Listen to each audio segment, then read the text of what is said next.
WW 1310 AM in Ottawa. And CJET 1011 FM in Smiths Falls and the Valley. Number 1 for local news, traffic, and weather for Ottawa and the Valley. This is City News 1011 everywhere. It is Thursday, February 2nd. Good morning. I am Damilola Unime. Right now in Ottawa, -5. It feels like -12. In Smiths Falls, it is -4 and feels like -7. And here's what's making news in Ottawa and the Valley. As the National Capital Region gets into its first extreme cold snap of the year, we're learning more about how the city and services are going to keep people warm. City News reporter Chris Curries has the story. The City of Ottawa says they've expanded their network of services for the entire winter season, but they do not have any plans to open any dedicated warming centers this week. Shelters like the Ottawa Mission and the Shepherds of Good Hope expanding efforts to keep people inside, doing extra rounds and providing winter gear. We also have a very healthy stash of bus passes available for our service users, so nobody would have to be walking to appointments or anything like that. That's Adrian Arsenault with the Shepherds. Temperatures expected to reach near -30 and near -40 in the wind starting overnight. Chris Curries, City News. With the weather forecast for Ottawa and the Valley, here is City News weather specialist Denise Andriachi. Mostly cloudy today, scattered flurries here and there, guaranteed high of -2. We've got flurries intensifying at times late tonight, windy weather, so blowing snow a concern, and very cold temperatures. We're down to lows near -28 at the airport. We're going to be in the -20s across Ottawa and Smiths Falls, so waking up to some bitterly cold temperatures Friday morning, and highs tomorrow only near -25. The guaranteed high today, -2. City News time is 10:02 now. It's the day where we turn to rodents to procrastinate the weather. That's right, woodchuck chuckers. It is Groundhog Day. City News reporter Jamie Pulfer has been practicing at Groundhogsy all morning and joins us with the predictions. The groundhogs just don't agree, and Wyerton Willie is the only one to avoid the shadow. We are going to have an early spring. It's a different situation in Nova Scotia, where Shubenacadie Sam saw a shadow, meaning 6 more weeks of winter. Same story stateside, and the legendary Punxsutawney Phil, and they're a tad more aggressive there. Say hello to my little friend. It's not a weapon. Phil is a cute, furry weather prognosticator made famous by a much different movie. Well, it's Groundhog Day. Again? The iconic comedy starring Bill Murray is now 30 years old. Jamie Pulfer, City News. City News time is 10:03. The grocery store owners might have another scapegoat for the people complaining about food price inflation. Snack food products company Frito-Lay is raising its prices by 10%. City News senior business editor Mike Eppel has the story. The Canadian Federation of Independent Grocers tells the Globe and Mail that PepsiCo's Frito-Lay snack food division has imposed price increases on a number of brands: Lay's, Doritos, Miss Vicky's, and Tostitos, after a year where the company halted shipments to Loblaws for a number of weeks because of a dispute about how much higher prices would need to go. But for the grocery store chains, including Loblaws, which has been all over social media trying to explain food price inflation, they now have a finger to point to: the suppliers, which has been their argument all along. The Globe and Mail reports the timing of the price hike comes 1 week before the federal government's investigation into food price inflation is set to resume, backing the claims of the grocery operators, which have warned that suppliers are trying to force through price increases. For the City News Business Center, I'm Mike Eppel. I am Damilola Unime. For news anytime, follow up online at ottawa.citynews.ca. Connecting you and your community. This is the Sam Laprade Show on City News 1011 FM and 1310 AM. Well, good morning, everybody. Welcome to City News. It's the Sam Laprade Show. We're going to be here for the next 3 hours, bringing you lots of different perspectives from your community. We know yesterday was a big day at City Hall as that draft budget was tabled. Lots of discussion, of course, on this budget. They're wanting your input as well. Lots of opportunities to hear from the community. We wanted to get caught up today with Steve Dorosh, City Councillor for Riverside South, Finlay Creek. Hello, Steve. Good morning. Big budget day, of course. We wanted to also bring to the table Catherine Kitts, City Councillor for Cumberland Ward. Hi, Catherine. Good morning, Sam. Steve, let's talk a little bit about the budget and what was tabled yesterday. Any surprises for you, Steve? No surprises. I think the budget makes the best of some very difficult and challenging circumstances that we're in after coming out of a pandemic with an economy that's seeing rising inflation, with people who are feeling under pressure, businesses that are trying to get back on their feet. So I think this budget finds a way to make our city services and priorities affordable for the residents of the City of Ottawa. And let me ask you, Catherine, when you think about Cumberland Ward, and I've asked many councillors this question over the years, you got to keep an eye on Cumberland Ward, of course, but keeping an eye on the whole city, was there anything in there for Cumberland Ward that you're happy about? Excuse me. Yes. Yeah. I mean, it's certainly keeping the overall increase below 2.5% was something I heard repeatedly from residents as I door knocked this summer and fall. People were, as my colleague was saying, really concerned about inflation, cost of living, people paying more for everything. So I think, in broad strokes, that was something that my community really supported.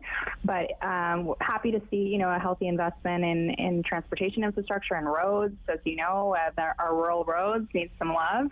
And I'll be keeping my eye. I need to dig into it a little bit more. But on the transit side of things, we're still challenged in Orleans South Navin with having high efficient transit, reliability of routes. So that is something I'll be keeping my eye on as we talk about the transit budget a little bit closer. Steve, do you think at the end of the day that all the programs will be able to stay intact, or will there have to be some of those cuts made? I just think about, like you mentioned, the rate of inflation and trying to keep up with that. I don't think any taxpayer wants to see 2.5 this year, but 7% or 8 or 9 or 10% next year. Well, I'm just starting to dig into the budget, but so far I haven't seen anything that I would call a cut. We have certainly pushed, I think, the staff to come up with the most efficient way forward in terms of delivering our programs and services. So I don't see any explicit cuts in the budget. If anything, I see a focus on a wide range of priorities that fall within the mandate of the City of Ottawa. I see all parts of the city served by this. That's always a challenge, to come up with an agenda that meets the expectations of the downtown core, the suburbs, and the rurals. And as Councillor Kitts said, I think we are going to continue to see investments in serving the growth that we're seeing right across the city, and particularly in the suburban communities where people are moving in on a weekly basis. So Finley Creek and Riverside South, I certainly see some benefits for the residents there in terms of upgrades to Bank Street, moving forward with a recreational complex, and starting to build some of the facilities that will make these two communities much more much more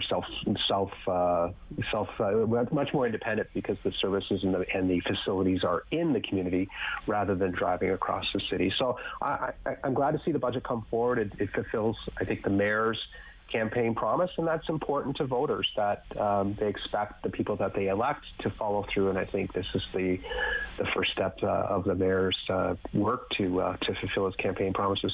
And we know, of course, bus services is such a big part of this discussion. Councillor Kitts, we want to hear a little bit from Mayor Mark Sutcliffe on this topic. If people aren't using public transit as much because they're not working in the office downtown full time, they're working part-time in the office, part-time at home, or they're not traveling to the places they used to go, or they're using other forms of transportation, then the service has to be aligned with that. What does aligned mean in your world, Councillor?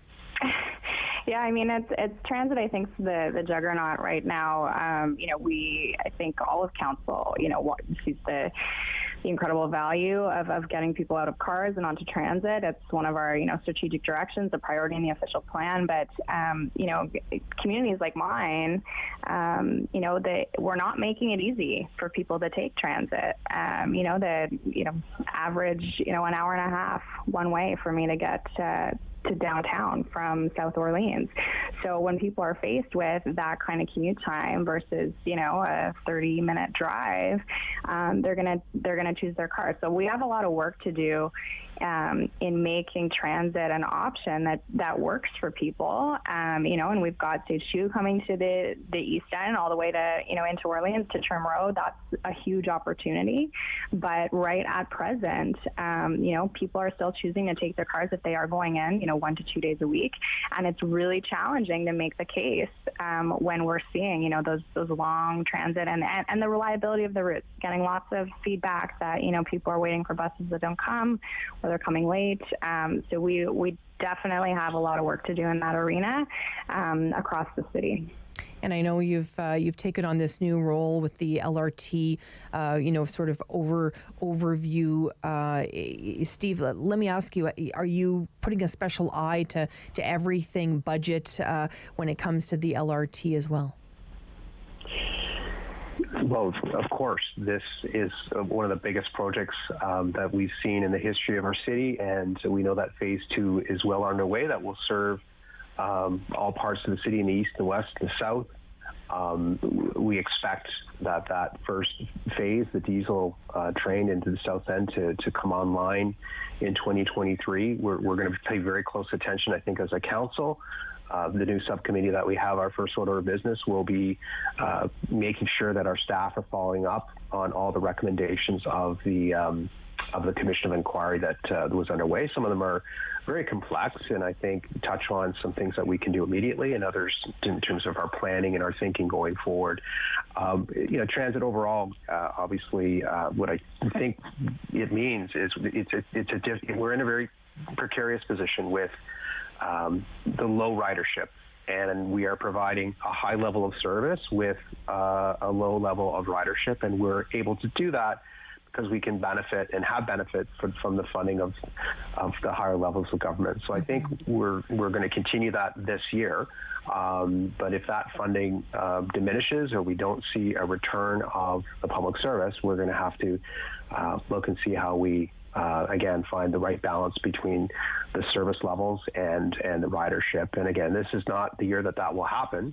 And I think we've got a range of people that are working for the public service that want to go back, or they're neutral about going back, and then we have some that don't want to go back. So again, I think that will be a decision for the federal government in terms of how that is managed, but that is a big factor in terms of the influence on our ridership. And also the O train right now that served Carleton University very well, that old train is now offline. So I think we've got some disruptions in our service that once we get the north-south LRT up and running and it's ready, that we will see some return to service there. So again, these are all down the road. I think this year finds that right balance between making sure we have a service out there and ensuring that it's affordable.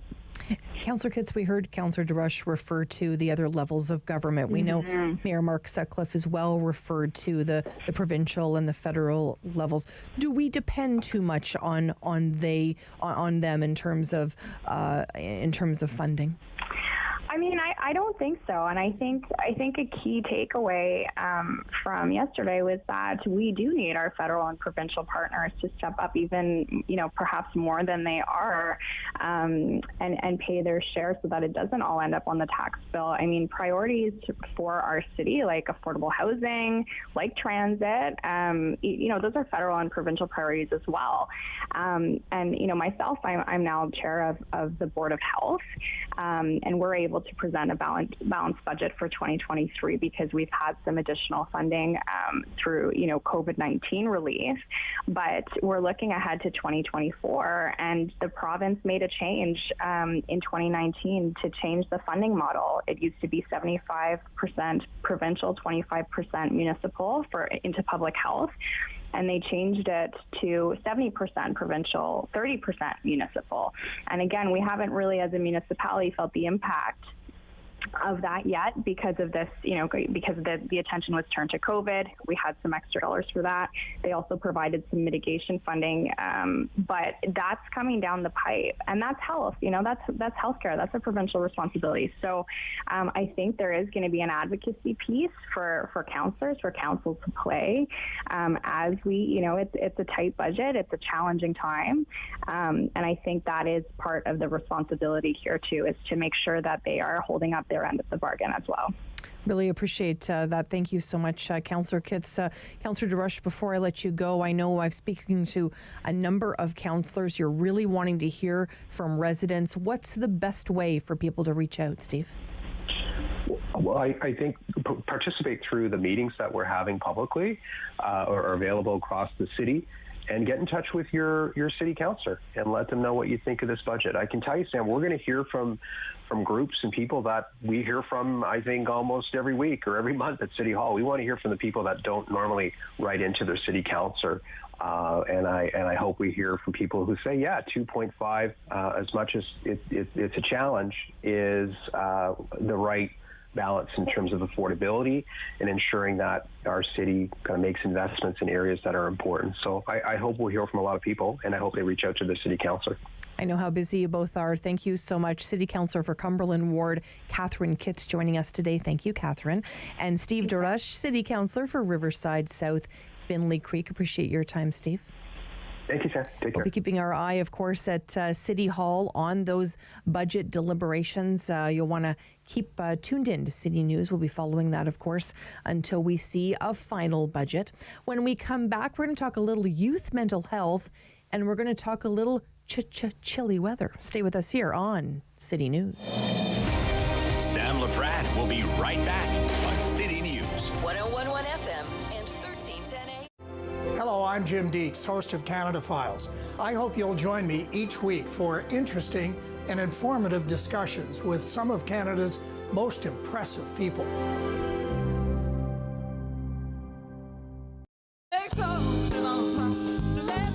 Salut tout le monde, je m'appelle Jessie Lindsay. Venez écouter mon spectacle Encore Ottawa 3 sur Rogers TV cette semaine. Hi everybody, come listen to my Encore Ottawa 3 show on Rogers TV this week. I hope you enjoy it.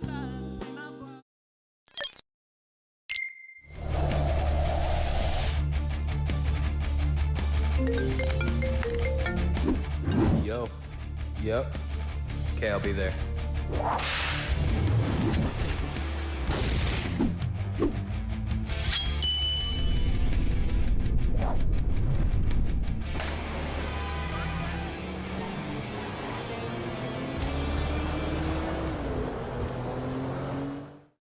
Treaty in Cree is Naskomitoin, an oral agreement.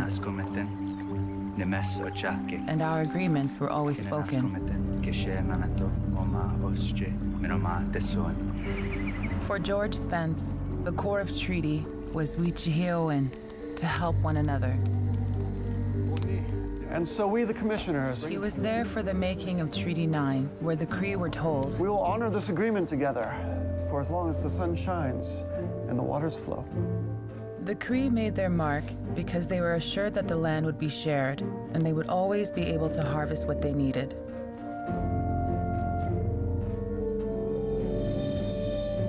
George Spence was my great-grandfather. In his life, he saw many promises of the treaty go unfulfilled. Treaties were essential to the creation of Canada. First Nations still fight for the agreements to be honored. Hey everybody, my name is Karen. I'm here with my best friends Shane and Monique. Join us on Rogers TV for Fitness Faction. Every week we're going to take you through a full body workout. We've got strength training, we've got cardio, we've got HIIT. Ladies, let's get back into it. I think we've got 10 more skaters. Let's go.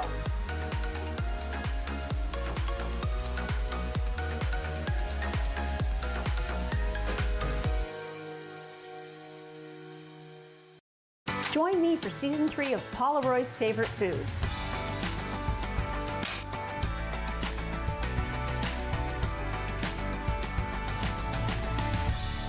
Whew, that was a lot. I think I need a nap.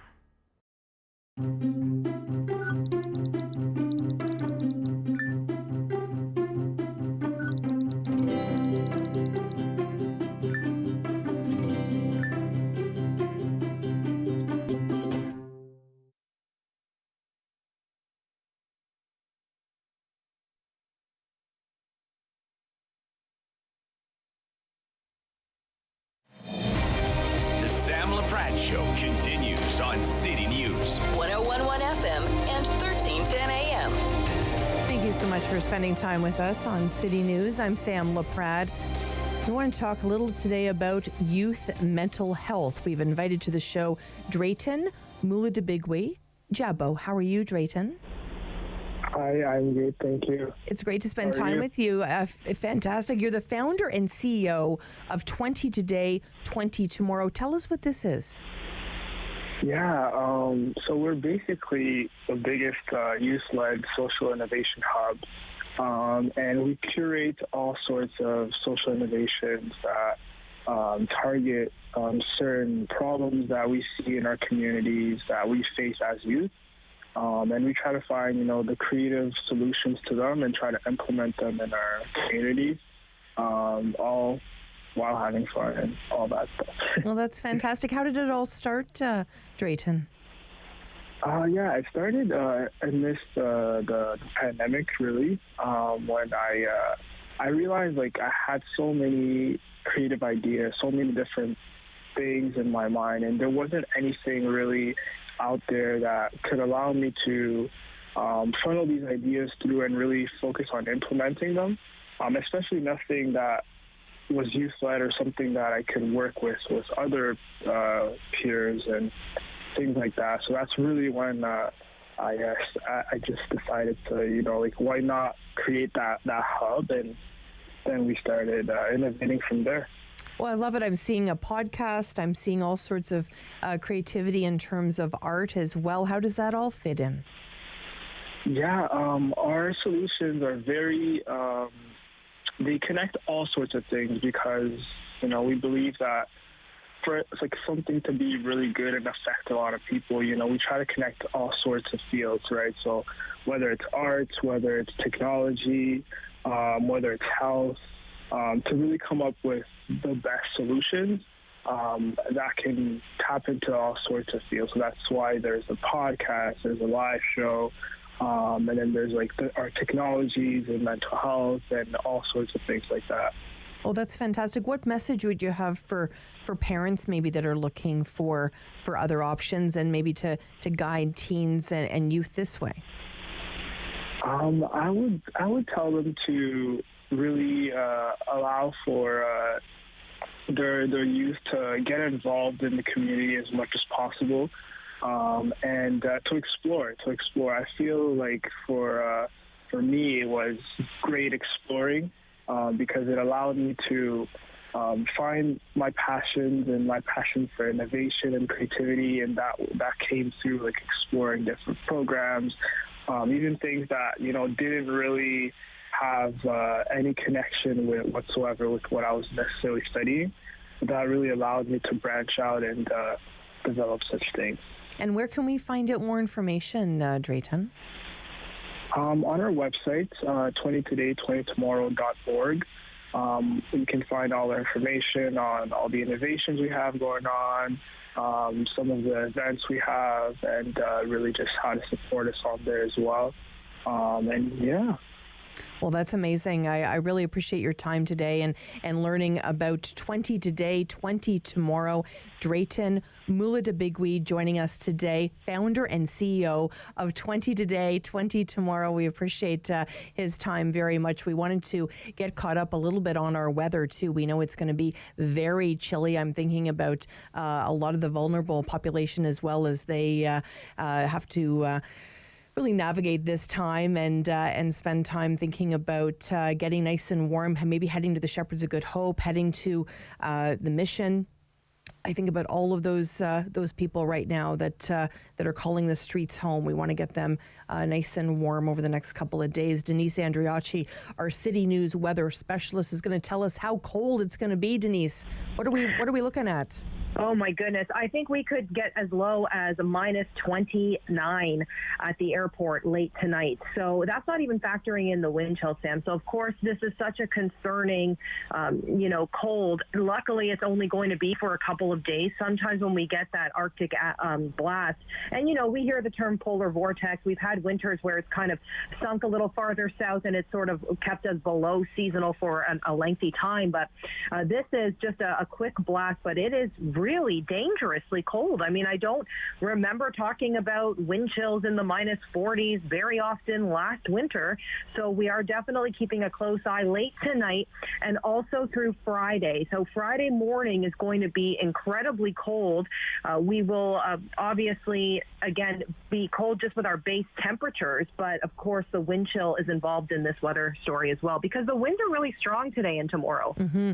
And we understand that we are probably expecting some snow squalls as well. Walk us through this, Denise.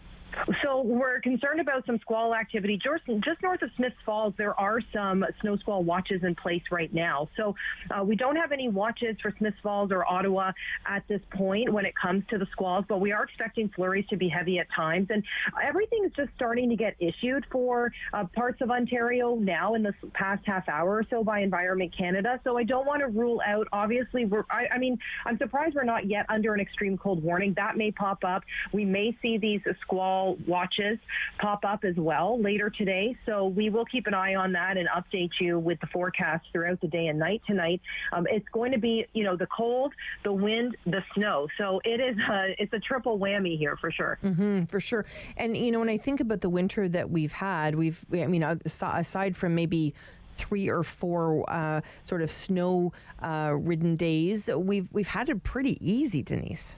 I think so. I mean, the whole province really, most of Eastern Canada has had it easy, and this cold is really extending all across the country. It's we've got a lot of warnings that are in place. So definitely it is a bit of a shock to the system, I think, for some. I'm just going to pull up some January stats while we're on. It's my computer's just loading, but I'll try to look that up because January overall, I would say, was relatively calm.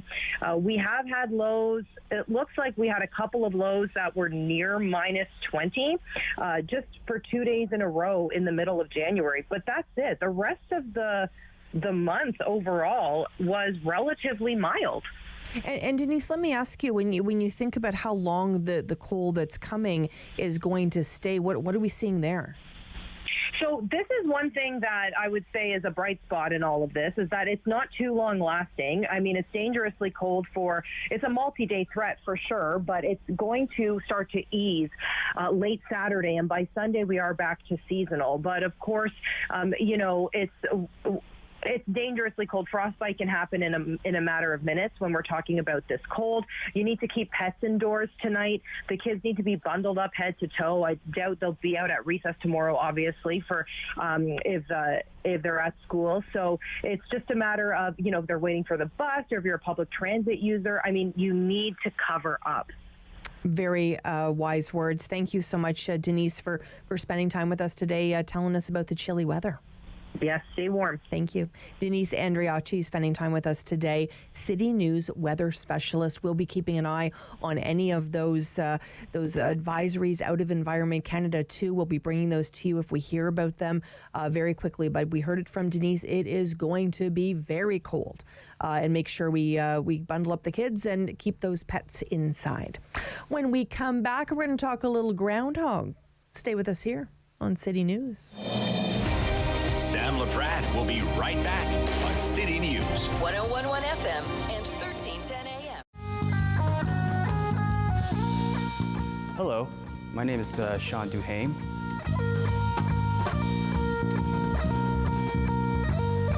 And this is the Sean Duhame Trio. I hope you enjoyed. Play 4 games of bingo from the comfort of your own home each Monday at 7 p.m. for your chance to win money from our $2,000 regular bingo or $5,000 super bingo night. Kiwanis TV Bingo, Mondays at 7 p.m. on Rogers TV. Summer days, summer nights, lots of things to do, places to go, and people to see. If you're having a few drinks, be sure to plan ahead and get home safely. We don't want to pick you up. Drinking drivers risk injuries to themselves and others and take chances with their license, their jobs, and their future. Remember what's at stake and choose your ride, whether you're the driver, the passenger, or the party host. Thanks for supporting sober driving. I hope we never meet. Visit arrivealive.org to find out more. Do you have something to share? Let everyone know about your next meeting, your need for volunteers, or your fundraising event on the Rogers TV Community Billboard. Send us your words and we'll bring them to life on Rogers TV and rogerstv.com. When it's time to spread the word, go to rogerstv.com to add your announcement to the community billboard. Bum, bum, bum, bum, bum, bum, bum, bum. $20. $20. We're on the line for $20. On the next episode of Simply Cooking by Chef, prendiamo un café. Let's grab a coffee and a sweet treat, a tiramisu. Salud.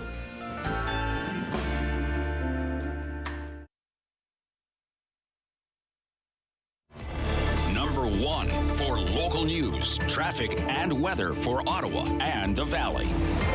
This is City News 1011 everywhere. It is Thursday, February 2nd. Good morning. I am Damilola Unime. Right now in Ottawa, -5. It feels like -12. In Smith Falls, it is -3 and feels like -9. And here's what's making news this hour. The Shepherds of Good Hope and the Ottawa Mission will increase ground checks and other services tomorrow. This as we gear up for the first extreme cold snap, with the weather forecast expected to reach the -30 to -40 range. Adrian Arsenault is the senior manager for transitional shelter and community volunteer services at the Shepherds of Good Hope. She tells us they are currently at capacity, but they have things like winter gear and bus passes to give out to vulnerable people who need them. The extreme cold could be over in a few weeks or not, depending on which groundhog you follow.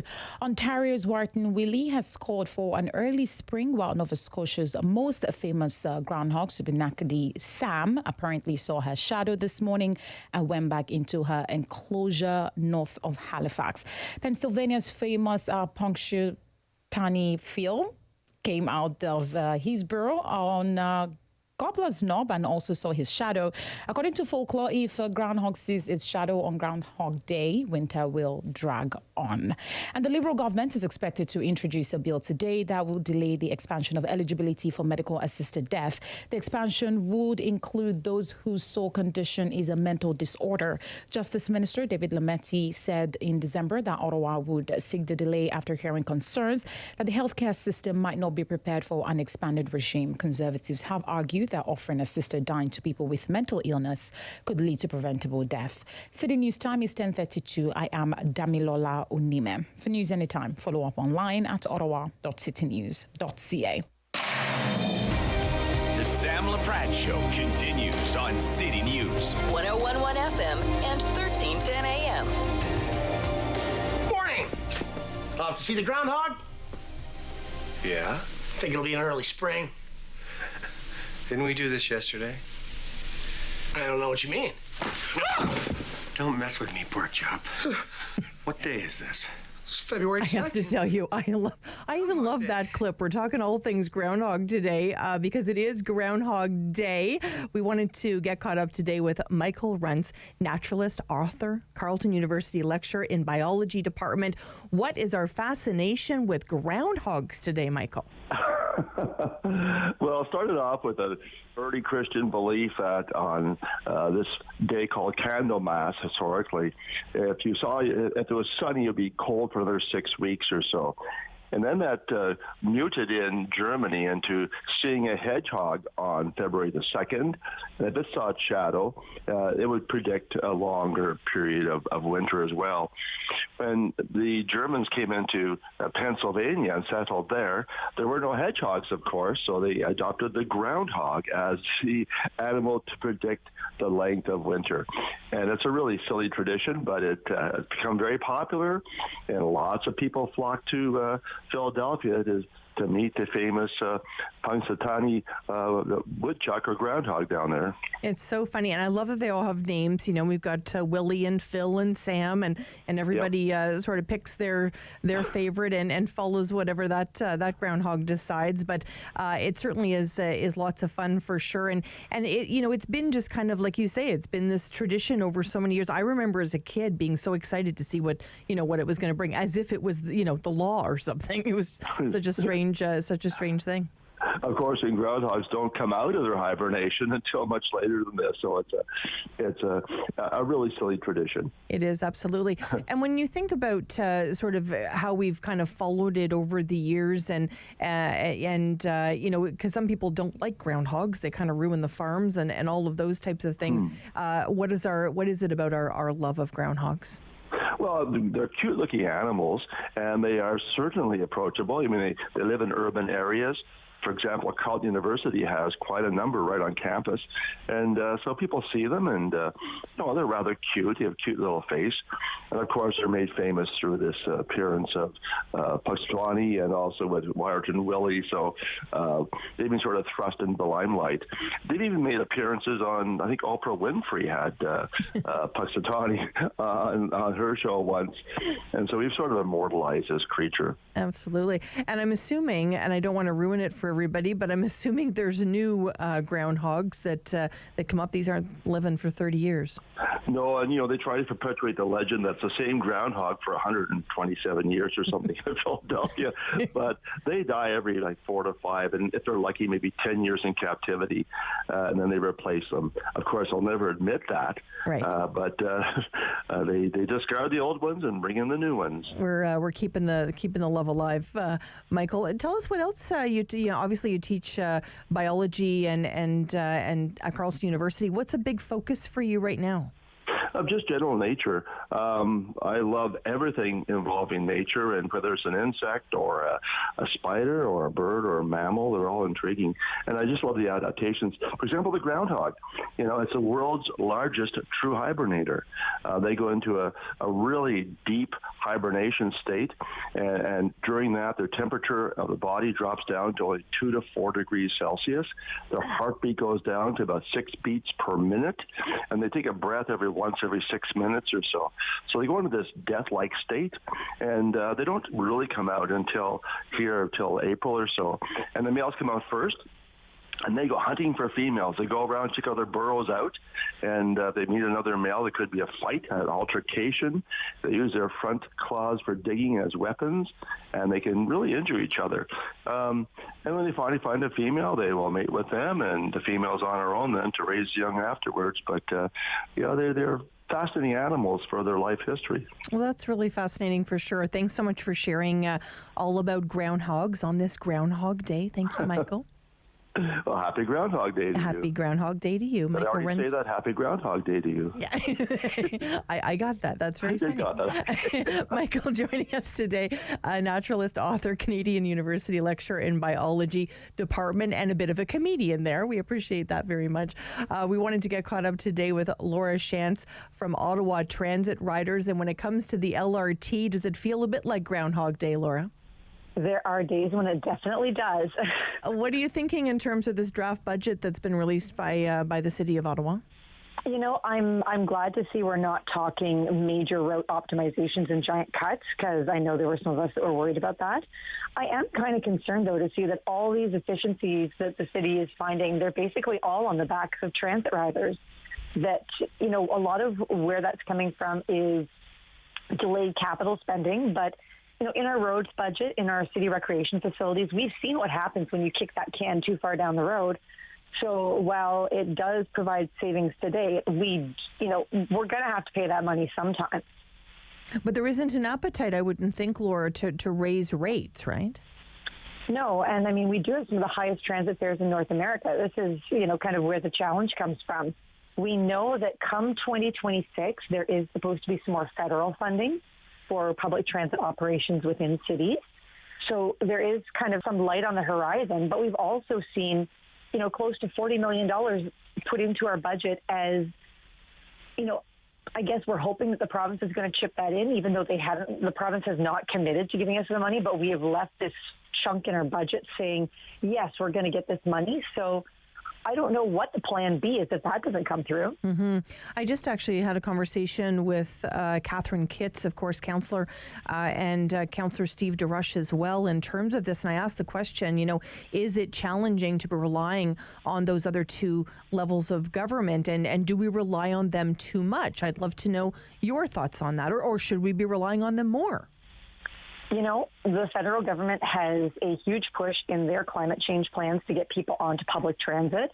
So I really believe that they can't just show up to cut the ribbon or give funding for these big infrastructure projects and then not say, there's some kind of funding to help us run them once we get them up and off the ground. Because we know that budget for maintenance and keeping the LRT running, that's a pretty steep price tag. And so it's really kind of kneecapping us in order to be able to improve service in other areas. So I would like to see more involvement of other levels of government, recognizing that if we want to change people's long-term habits, if we want to get people out of cars when that's been their usual way of getting around, that's not something we're going to turn around in just one city in the country. That has to be a bigger collective effort. Mm-hmm. And I think there is a role for other levels of government to play to help us along there.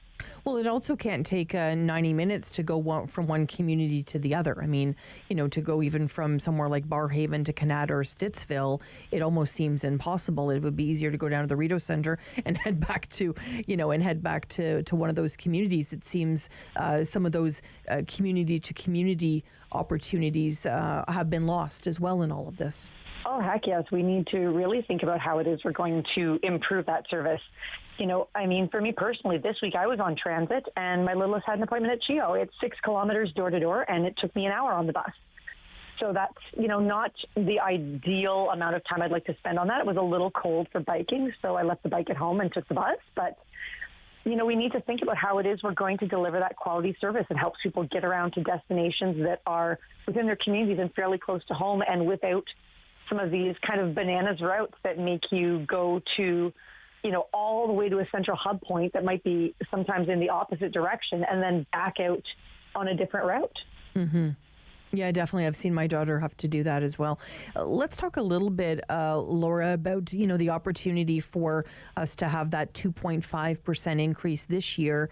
Are you worried that would mean maybe, 7 or 8% in 2024 and so on, that we're going to have to make this up at some point, that mayor and council are keeping it at 2.5 because it was a promise of the mayor for this past municipal election? Or are you thinking that this was the right thing to do at this time, even though it may increase in the future? I think right now when we're seeing LRT still delayed and seeing those really long rides, especially for our suburban commuters who are trying to get around the city, students trying to make it to Carleton where they're still waiting for their LRT service to be back up and running, people trying to make it in from Canada and Orleans to other points in town. I think, to really recognize the challenges that they're facing, I think it is appropriate to freeze fares. But we also do need to then talk about what it is we're going to do in terms of this long-range transit planning, because our long-range plan has perpetual annual 2.5% fare increases. So if we're trying to keep transit affordable, we need to think about, if we're going to walk to the well, what well are we walking to? Are we going to be asking riders to contribute more? Are we going to be asking for it on the tax bill? Are we going to be, as we appear to be this year, also going cap in hand to the provincial government and saying, hey, we need some help here? Like, what does that look like? Because, operators have to get paid. We need to put fuel in these buses, whether they're, electric or diesel, whatever it is, they need to get ready to go. So to have all those components in place, somebody's got to pay for it in the end. Mm-hmm. And I think you'd agree, whether you ride transit or not, to see a bus go by that has only 2 or 3 people on it on an ongoing basis is really hard to digest. It really is. And it's, it is a challenge because sometimes some of those routes, on other parts of the route, they're very full and it's just you're seeing the beginning or the end.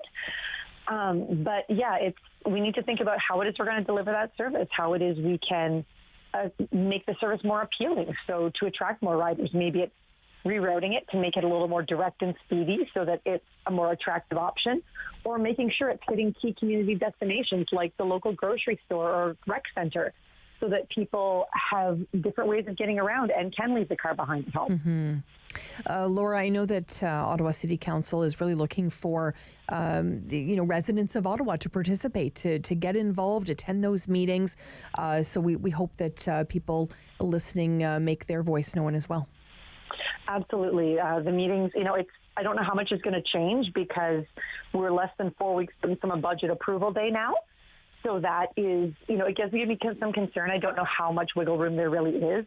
but to have residents engaged and talking about what they want their priorities to be, not just this year, but for future years as well, is going to be really important to get the transit we need and deserve. Laura Shantz, appreciate your time today. Thanks for having me. Laura from Ottawa Transit Riders talking a little budget with us today. When we come back, well, we're going to talk all things heart. Stay with us here on City News. Sam Laprade will be right back on City News. 1011 FM and 1310 AM. Hello, I'm Jim Deeks, host of Canada Files. I hope you'll join me each week for interesting and informative discussions with some of Canada's most impressive people.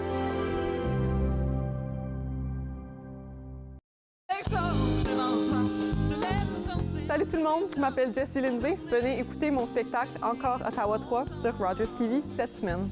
Hi everybody, come listen to my Encore Ottawa 3 show on Rogers TV this week. I hope you enjoy it.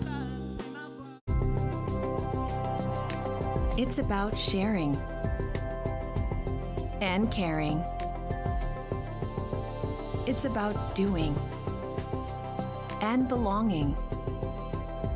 It's about living life to its fullest. And it's about laughing out loud.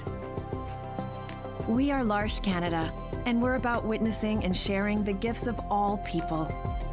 Learn more about us today. I'm Derek Fage, and I encourage you to join me each and every weekday at 2 p.m. for an edition of Daytime Ottawa. We will share with you some fabulous stories, inspirational stories, and of course, recipes from local chefs. We'll tell you about some wonderful musical performances, introduce you to local businesses and charities, and so much more. Join us here on Daytime Ottawa at 2 p.m. weekdays with repeats at 6 and 11 p.m. Once upon a time, in a nursery rhyme, there were 3 bears. 1, 2, 3 bears. And they went a-walking in the cool woods a-talking while their porridge began. Rogers TV invites you to let your imagination roam as we present Ottawa Storytellers. Each week we'll present a collection of original creative stories and inspirations for children of all ages. Join us for Ottawa Storytellers on Rogers TV. Hey everybody, my name is Karen. I'm here with my best friends Shane and Monique. Join us on Rogers TV for Fitness Faction. Every week we're going to take you through a full body workout. We've got strength training, we've got cardio, we've got HIIT. Ladies, let's get back into it. I think we've got 10 more skaters. Let's go.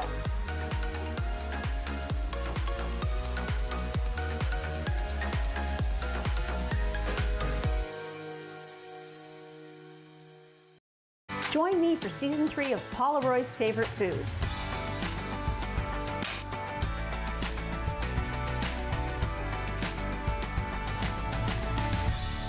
Whew, that was a lot. I think I need a nap.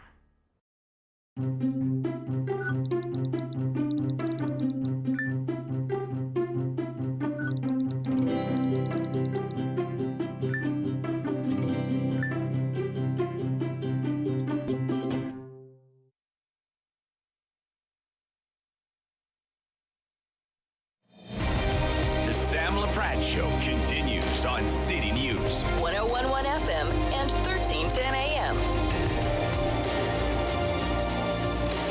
Thanks for spending time with us today. We're so happy that you're here on City News. We wanted to spend some time as well today with Dr. Vincent Chan, cardiac surgeon, Division of Cardiac Surgery at the University of Ottawa Heart Institute. It's Heart Month, Doctor. How are you? I'm very well, thank you. Thank you so much for having me on. And February is such an important month to talk about heart disease and prevention. Walk us through a little bit of what you're hoping to accomplish in the month of February. Well, February is a fantastic month for the Heart Institute and for the community. The whole goal of this campaign is really just to raise awareness of heart disease and support the Heart Institute, its a clinical team, and as well as its research team to try to grow and take better care of those in the Ottawa community and beyond. And when I think about heart disease, I tend to think about men, but I've been told that that's wrong. We should think about women and that women have a lot of challenges with their heart, but it doesn't come top of mind when we think about it. That's a fantastic question. You know, I think that all of this raises awareness for heart disease, and absolutely the case is that often a lot of the early studies that looked at therapies, you know, broadly for coronary disease or valvular heart disease, all of these trials have involved predominantly male patients, and then the conclusions, although are extrapolated to the whole population, really came from just men. So the Heart Institute, I think, is very innovative, with a lot of very innovative physicians that are building the Women's Heart Clinic to increase this awareness of heart disease in women, and then also to develop trials and studies that would then allow for nuanced care. Okay, so I'm a 52-year-old woman. What should I be watching out for, Dr. Chan? You know, it's an interesting one. You know, I don't want people to, you know, feel as if you have the sword of Damocles, you know, hanging over your head. You know, I think that one of those things is that, you know, one area that I have a particular interest in is mitral valve disease. And we've actually published a little bit on this, that women that present for surgery with mitral valve disease present generally a little bit later than men. And one thing we know is that perhaps the symptoms that women feel are a little bit different than what men feel. And there is also this thought that some of the palpitations that people might feel may just be anxiety, might be just some stress or whatever.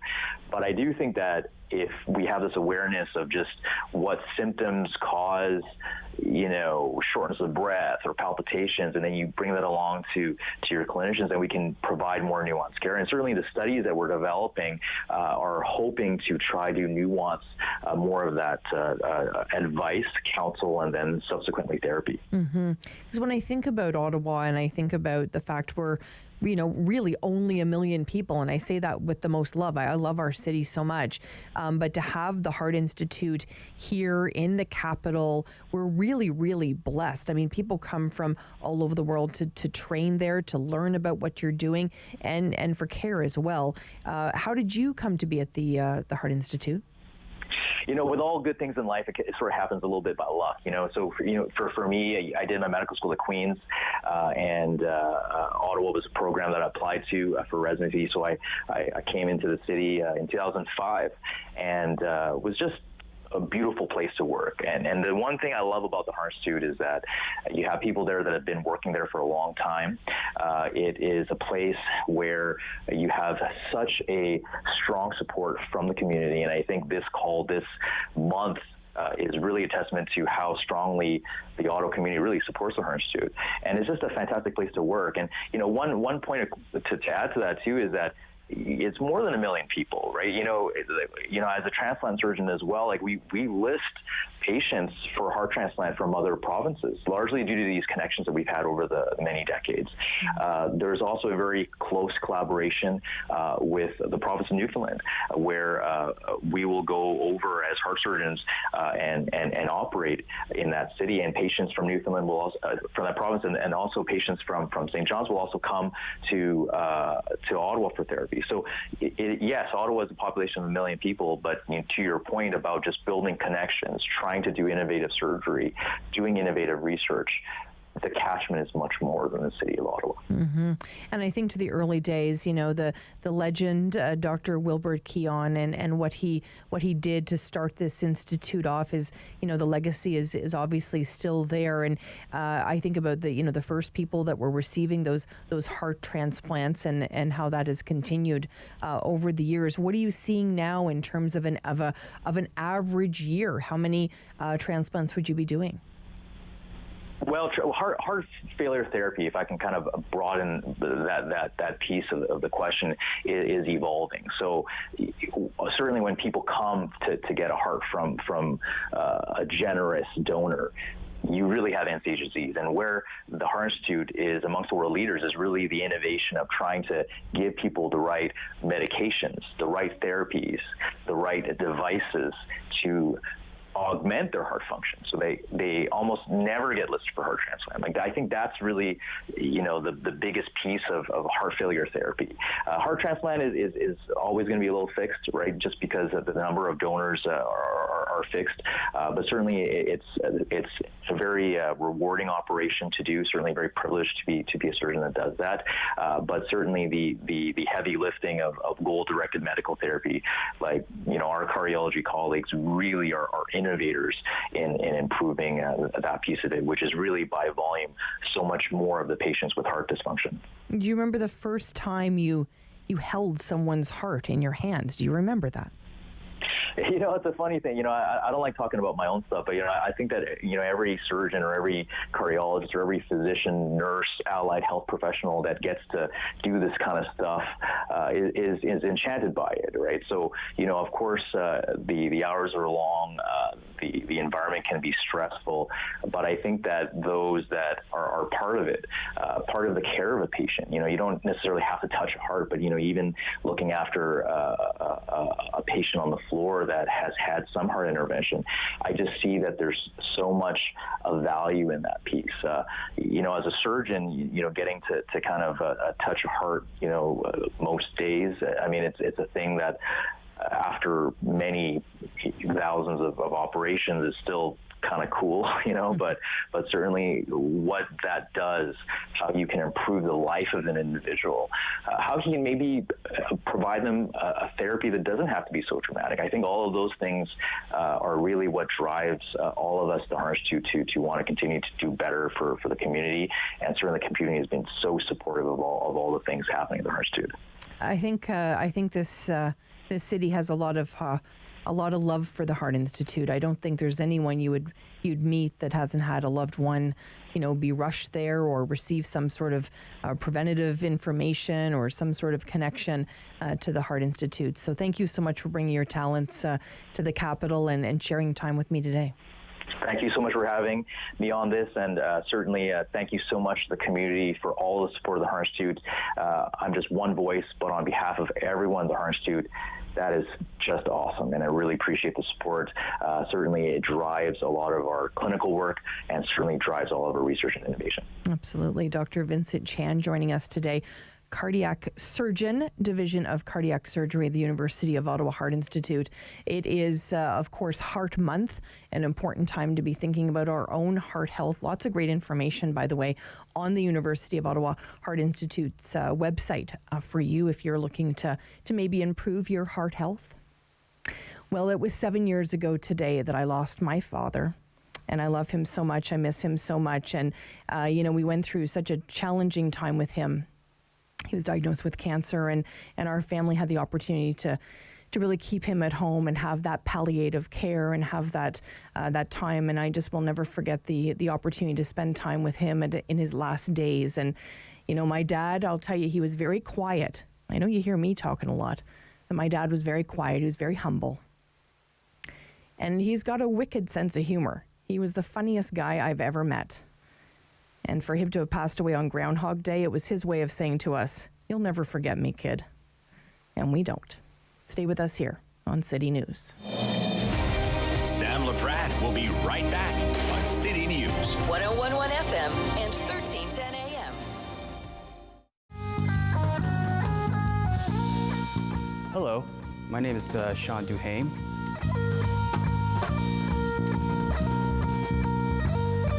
This is the Sean Duhame Trio. I hope you enjoyed. Play 4 games of bingo from the comfort of your own home each Monday at 7 p.m. for your chance to win money from our $2,000 regular bingo or $5,000 super bingo night. Kiwanis TV Bingo, Mondays at 7 p.m. on Rogers TV. It's closing time, and you stayed out longer than you planned. So now you can't drive, and the buses have stopped running. You could always call your girlfriend. Or maybe your roommate? What about your best friend? You could just dial 1-888 Taxi Guy or use the Taxi Guy app. The call and the app are free, and they both connect you to a local cab company to bring you home safely. Visit arrivealive.org to find out more. Arrive Alive, drive sober. Here we go.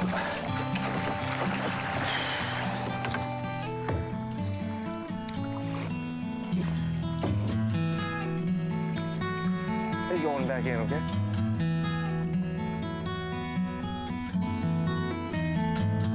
It's a new season of The New Fly Fisher on Rogers TV.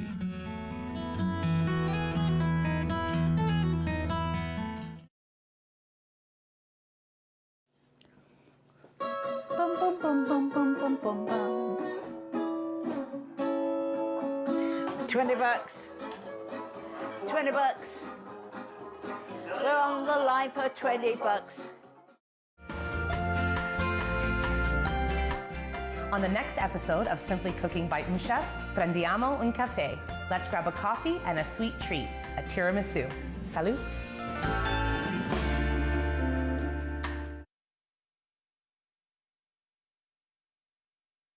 WW1310 AM in Ottawa. And CJET 1011 FM in Smith Falls and the Valley. Number 1 for local news, traffic, and weather for Ottawa and the Valley. This is City News 1011 everywhere. It is Thursday, February 2nd. Good morning. I am Damilola Unime. Right now in Ottawa, -5, feels like -12. In Smiths Falls, it is -3 and it feels like -9. And here's what's making news in Ottawa and the Valley. The City of Ottawa draft budget includes new money for 14 paramedics, but the union says that's nowhere near what is needed. City News reporter Chris Curris has the details. We've heard of the level zeros happening throughout Ottawa and the offload delays, and Darrell Wilton had some 2022 numbers. We're projecting, even though the data is not released yet, we're just projecting that as soon as it comes out for the end of 2022, we should have around 60,000 hours of offload delays. He's the president of the Professional Paramedics Association of Ottawa and says the news of 14 paramedics quite shocking. What we're looking at is just to be able to take a bite out of offload delays, be able to meet the expectations of our community residents, we would be looking at least 60. He tells City News that is a conservative estimate. Chris Curry's City News. With the weather forecast for Ottawa and the Valley, here is City News weather specialist Denise Andriachi. Mostly cloudy with some scattered flurries today. It's a pretty seasonal start to what's going to be a very cold day. Our guaranteed high is -2, but we've got flurries, blowing snow, and extreme cold moving in for tonight, down to -28 at the airport. We'll hover around -20 overnight for Smiths Falls. Sun and cloud with some dangerous cold for Friday. Highs near -25, down to -27 Friday night. The guaranteed high today, -2. City News time is 11:01. It is February 2nd, Groundhog Day, a day many of us view as winter's halfway point. City News reporter Jimmy Pulfer has more. Wiarton Willie is the outlier among the groundhogs, the only of the furry weather prognosticators to predict an early spring, no shadow. Well, in Nova Scotia, Shubenacadie Sam obviously woke up on a much crankier side of the burrow today. And it's the same for the infamous Punxsutawney Phil in Pennsylvania. I see a shadow on my stage. And so, no matter how you measure, it's 6 more weeks of winter weather. So a shadowy showdown on this movie-famous day. What day is this? It's February 2nd. Groundhog Day. That Bill Murray classic comedy is now 30 years old. Jamie Pulfer, City News. City News time 11:02. Ottawa police looking for help identifying a person of interest who could have information about an incident from December. On the 21st of the month, a man followed a woman in Montreal Road and Brittany Drive into an apartment building on Christine Way. We have a picture of the person of interest who police believe may have information on this case at ottawa.citynews.ca. If you think you know who this is, you are asked to call Ottawa police. And one man has died after a collision involving a car and a train in Leeds County. Officers with the Leeds County detachment of the OPP were called to the incident just before 4 p.m. yesterday. A car had been struck by a train on Pikeview Drive in Leeds and the Thousand Islands Township. The driver of the vehicle, a 75-year-old resident, was pronounced dead at the scene, and the police investigation is ongoing. Meanwhile, the Ontario Winter Games kicks off this evening. Renfrew County will host a ceremony at the Matty Way starting at 6:30 p.m. Two sports in the competition also kick off today. I am Damilola Unime. For News Anytime, follow up online at ottawa.citynews.ca. The Sam Laprade Show continues on City News. 1011 FM and 1310 AM. Thank you so much for spending time with us today on City News. I'm Sam Laprade. We're getting ready for lots of great guests for you today. We're going to be spending some time with Reverend Dr. Anthony Bailey in a little bit. Of course, it is Black History Month, and Reverend Bailey was very fortunate recently to win a very prestigious award. We're going to talk to him about that as well. He's from Parkdale United Church. We appreciate him joining us today. Eric Alper is going to be here as well. It's Thursday, which means it's all things music with Eric Alper. We're going to be talking about basically making an album. What does that look like? Making 11 of them is another matter entirely. We're going to be talking about some classic albums that happen to be on their 11th album, which is really interesting. So we're going to be speaking about different artists, including the Beatles, the Beach Boys, Fleetwood Mac, some of my favorites there. We appreciate that very much. We're going to be speaking as well with a couple of different community members on our lunch today. Mark Taylor is going to join us. He's a former city councillor. Of course, he's with United Way, East Ontario now.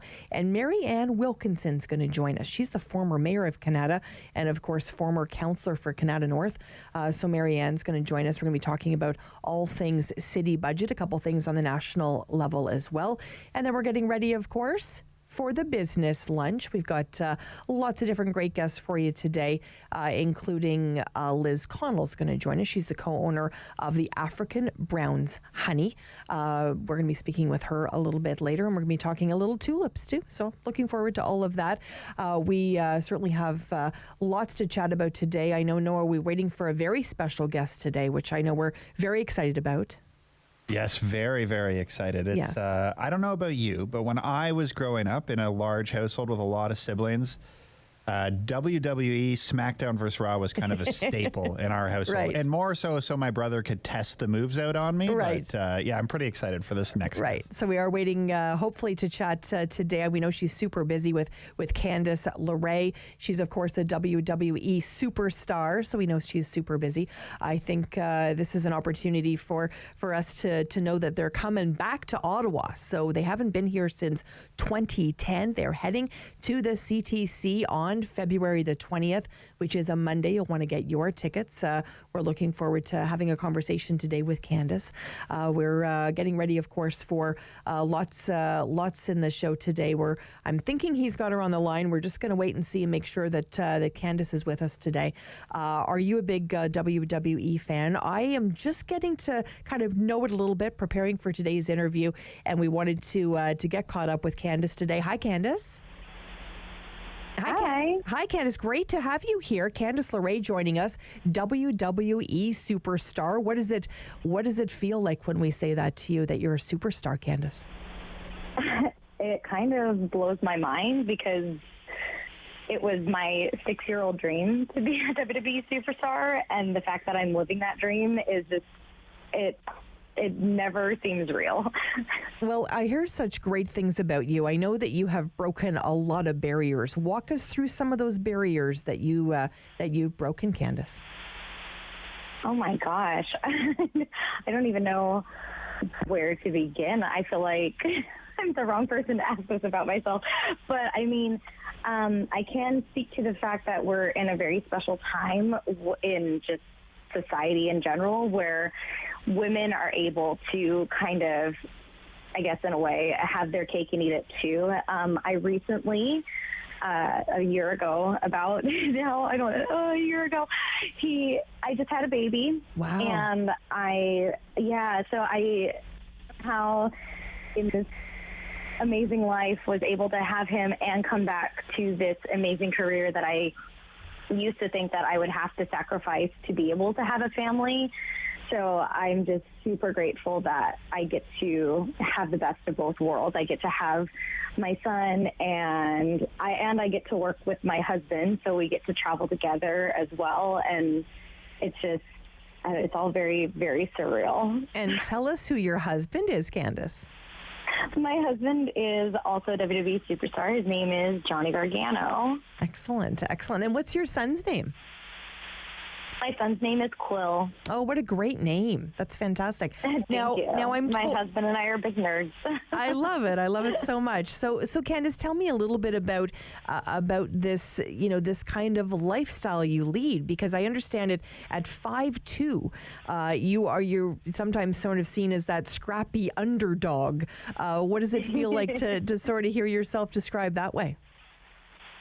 I love being described that way. I love a good underdog story. I love a good Cinderella story where you're kind of overcoming everything. And I feel like in life, that's kind of just been, that's been the story of my life. You're just overcoming these obstacles that seem just like insurmountable. And I mean, I think that most people can kind of latch onto that, and I love that actually, that would be how I'm described. And it's amazing because, of course, you're going to be among many WWE superstars returning to the Capitol later this month for a 3-hour live television program. We are pumped here in Ottawa to know that you're coming, and it's going to be aired around the world in Canada on Sportsnet. And this is a big deal here in Ottawa. Do you know that you're coming to a lot of fans here? I can only hope that I'm going to a lot of fans there. I love when we get to go to Canada just in general. My husband and I, both of our re-debuts were in Canada, so we're just super pumped to be back. And you guys are one of the few places, just Canada in general, one of the few places that has Toys R Us still. So, I mean, that's a major leg up. We try, Candace, we try. And let me ask you, what's the relationship between the other women in the WWE? Is obviously we see what we see when you're performing, but what's that relationship like between all of you?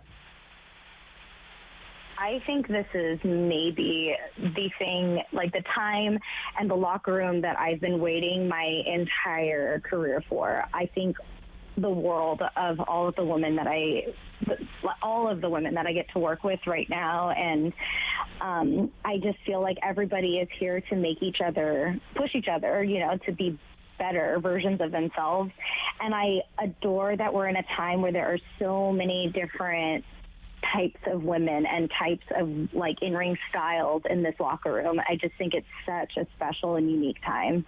I don't want it to end.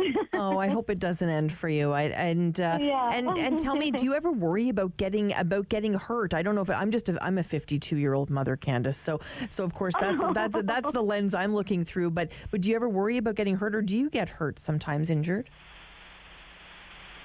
Just have a freak accident happen not that long ago, because we're always taking a risk when we step into the ring. What we do, it is very taxing on our bodies, and it is a little, I'm a bit more, how do I want to say this, having a son now, a bit more scary for me, because when I do get hurt, it affects him now. And it's not just, before I was like, well, I don't care. It's myself. So if it happens, it happens. And that's the risk we're taking. But now, of course, it does affect him as well. So it's a very real thing. But I mean, he takes such phenomenal care of us. The medical staff that we have, they do so much for us, and we do everything we can to prevent anything. So, of course, in the back of my head, I'm like, I don't want to get hurt because I want to be a very present mother. I do feel like I feel not as worried probably as you would think I would be, if that makes sense. Yeah, no, I understand. Well, plus you're trained. I mean, people got my back. Yeah, exactly, which is great. 1,000%. Which is great. I've been training for this for 20 years. Wow. Yeah. And let me ask you this: Has wrestling changed? I feel like there's been, a shift. Is that just my imagination? It absolutely, like everything in life, wrestling is changing along with the times. And I think that's one of the reasons that I can now be a mother and WWE superstar. And I just think things are going to keep getting better and better and better for just wrestling as a whole and for just, society as a whole. And when young girls watch you, Candace, what are you hoping they walk away with? Oh, man, that's such a good question. I am very lucky to have nieces, so I'm always very aware of representation of myself and then of other women on, the show, and how it affects them and how it impacts them. And I just think that the best thing that any of us the best gift that us as performers could ever have is a little girl looking up to us and admiring our stories. And I just I hope that in watching me, they realize that anything is possible, no matter how crazy their dream may seem, they can do it. And that's the biggest thing I hope for my nieces, and I also hope for all little girls who watch all of us every week. Beautifully said, Candace. We are very excited to welcome you to the Capitol, of course, on Monday, February the 20th. Tickets are available at the Canadian Tire Centre and available, of course, through the box office there. So we encourage everybody to go and see Candace and all her friends. Of course, WWE. Thank you so much, Candace. She's a mom, she's a wife, and she's a WWE superstar. We appreciate it very much. Candace Laprade joining us today and talking all things WWE. When we come back, we're heading to Lanark County, to talk to Aaron Lee. Stay with us here on City News. Sam Laprade will be right back on City News. 101.1 FM and 1310 AM. Hello, I'm Jim Deeks, host of Canada Files. I hope you'll join me each week for interesting and informative discussions with some of Canada's most impressive people.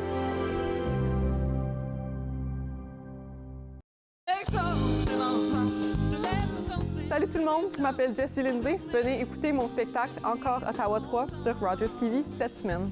Hi everybody, come listen to my Encore Ottawa 3 show on Rogers TV this week. I hope you enjoy it.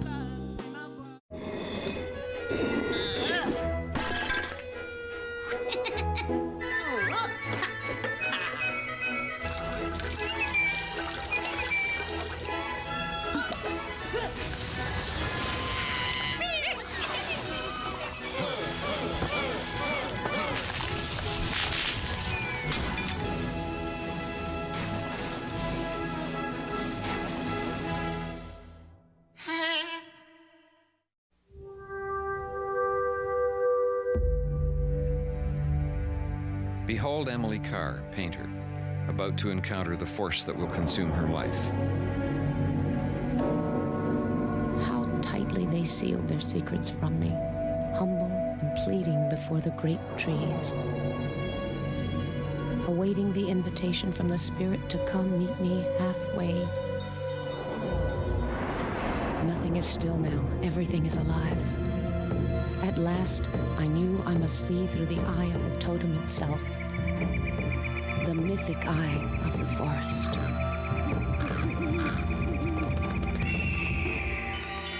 Seldom able to live by her brush, before she died in 1945, Emily Carr was in the first rank of Canadian painters. This is my country. What I want to express is here, and I love it. Amen. Hey everybody, my name is Carr and I'm here with my best friends Shane and Monique. Join us on Rogers TV for Fitness Faction. Every week we're going to take you through a full body workout. We've got strength training, we've got cardio, we've got HIIT. Ladies, let's get back into it. I think we've got 10 more skaters. Let's go.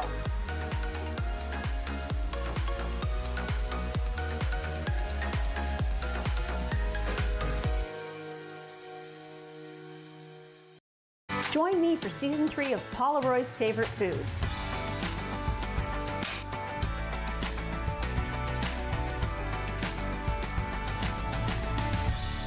Whew, that was a lot. I think I need a nap.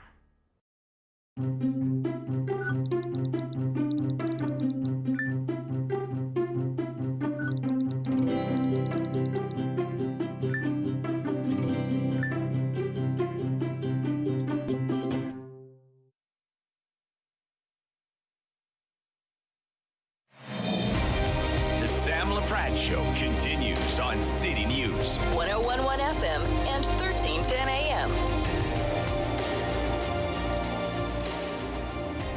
Well, there was definitely some tragedy in Eganville, and we wanted to spend some time with Erin Lee today from Lanark Interval House to talk about this very, very sad story today. Hi, Erin. Good morning. Erin, when I think about the news we heard out of Eganville that a mom has lost her life allegedly at the hands of her son, of course not proven in court at all at this point, but we know that this has been a very challenging time for the people of Eganville, and it's another loss of a woman's life, Erin. I would agree. It is another tragedy. Femicide continues to be something that is permeating rural communities, and it not only impacts one family, it impacts many families and a whole of a community. And Renfrew County is still in a healing phase from murders that have taken place in their community, and certainly our hearts and our thoughts are with the folks in Eganville as a result of this tragedy. Mm-hmm. And reading the wonderful coverage that was done by the Ottawa Citizen in regards to the death of Lisa Sharp, it was revealed through her father that Lisa had tried to get her son help for a very long time, and up to about Christmas time, he actually was, according to this report, was hospitalized for some mental health issues, and then released about 48 hours later.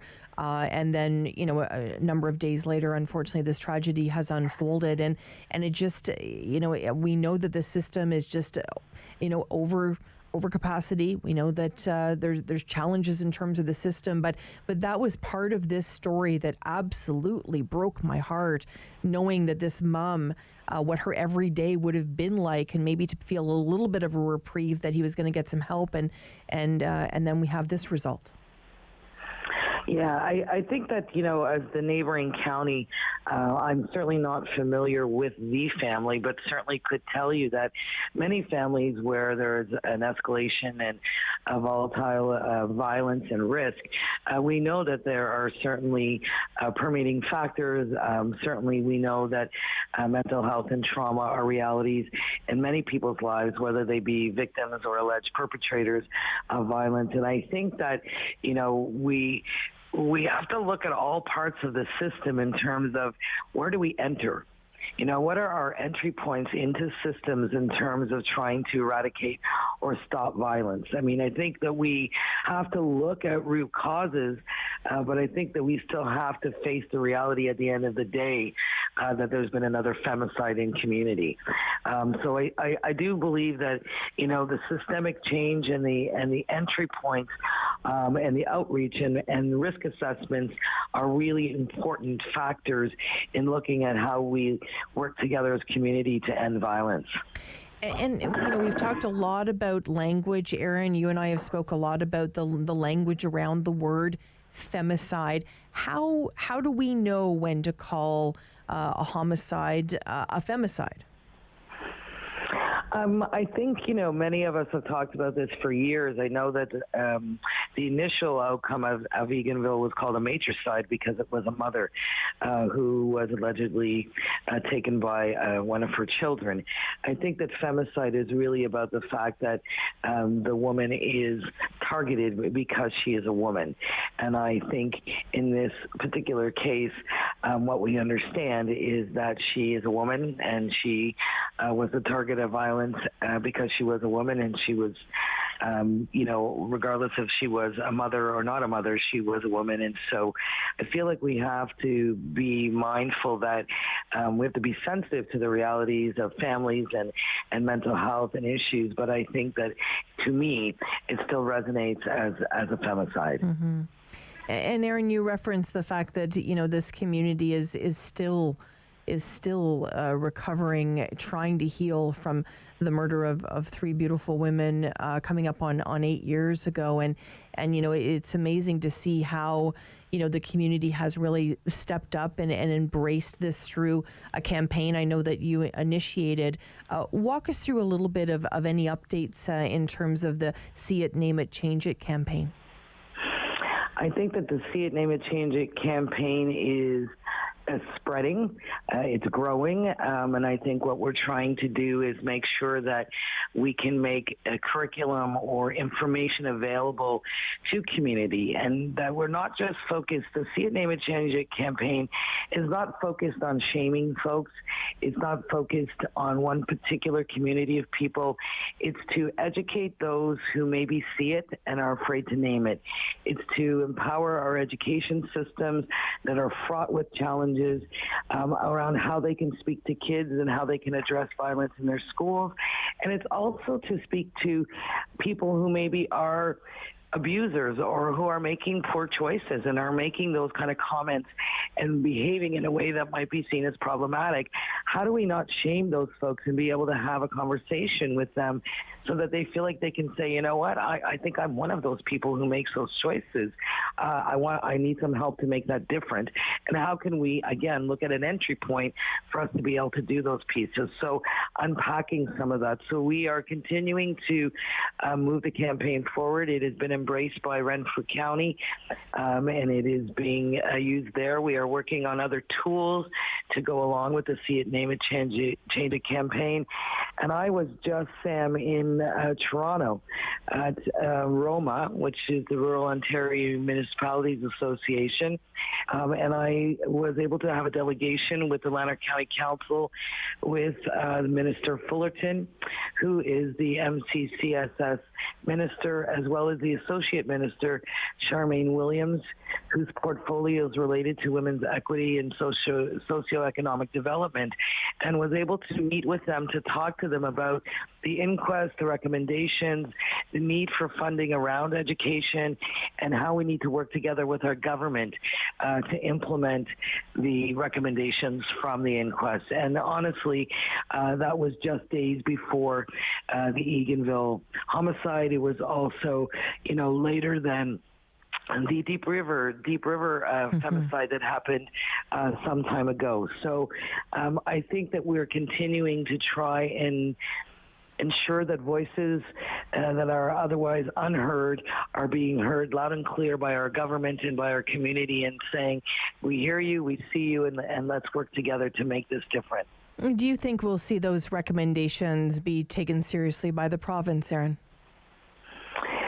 It is my hope that the meeting with the ministers last week, combined with the resolutions that are being passed across the province by different municipalities, that I anticipate that there will be a response from the government in the coming months. Mm-hmm.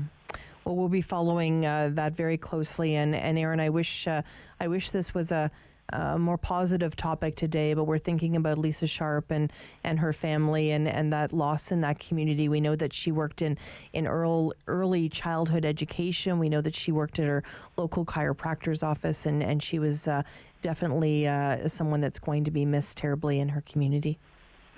It is very important for community and for friends and for family to practice good self-care, to be gentle with themselves, to speak about their memories, and to recognize that the trauma of violence and the trauma of femicide is felt across community, and the ripple effects are things that we don't always anticipate, and it is important for us to be self-aware and to take care of ourselves and each other. Very wise. Thank you, Erin. You're most welcome. Erin Lee joining us from the Lanark Interval House. We appreciate that discussion today. When we come back, Reverend Dr. Anthony Bailey is going to be here from the Parkdale United Church. Stay with us on City News. Sam Laprade will be right back on City News. 101.1 FM and 1310 AM. Hello, my name is Sean Duhame.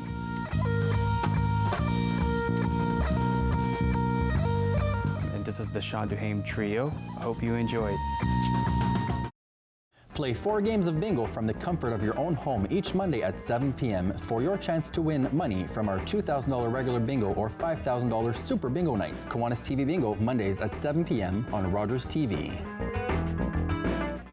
After a night out with your friends, there's always options for getting home safely. You could call your BFF, your mom or dad, whoever you can count on for a safe ride home. You could call your favorite cab company or 1-888 taxi guy, or you could use the Arrive Alive smartphone app to help you choose your ride.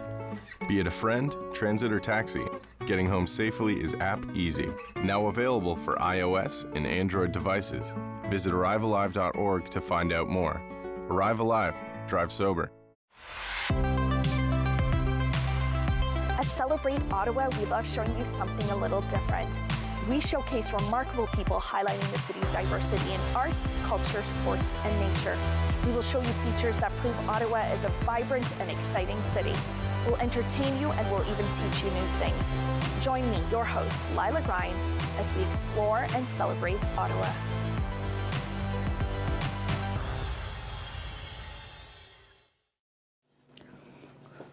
Bum, bum, bum, bum, bum, bum, bum, bum. $20. $20. We're on the line for $20. On the next episode of Simply Cooking by Chef, prendiamo un café. Let's grab a coffee and a sweet treat, a tiramisu. Salut!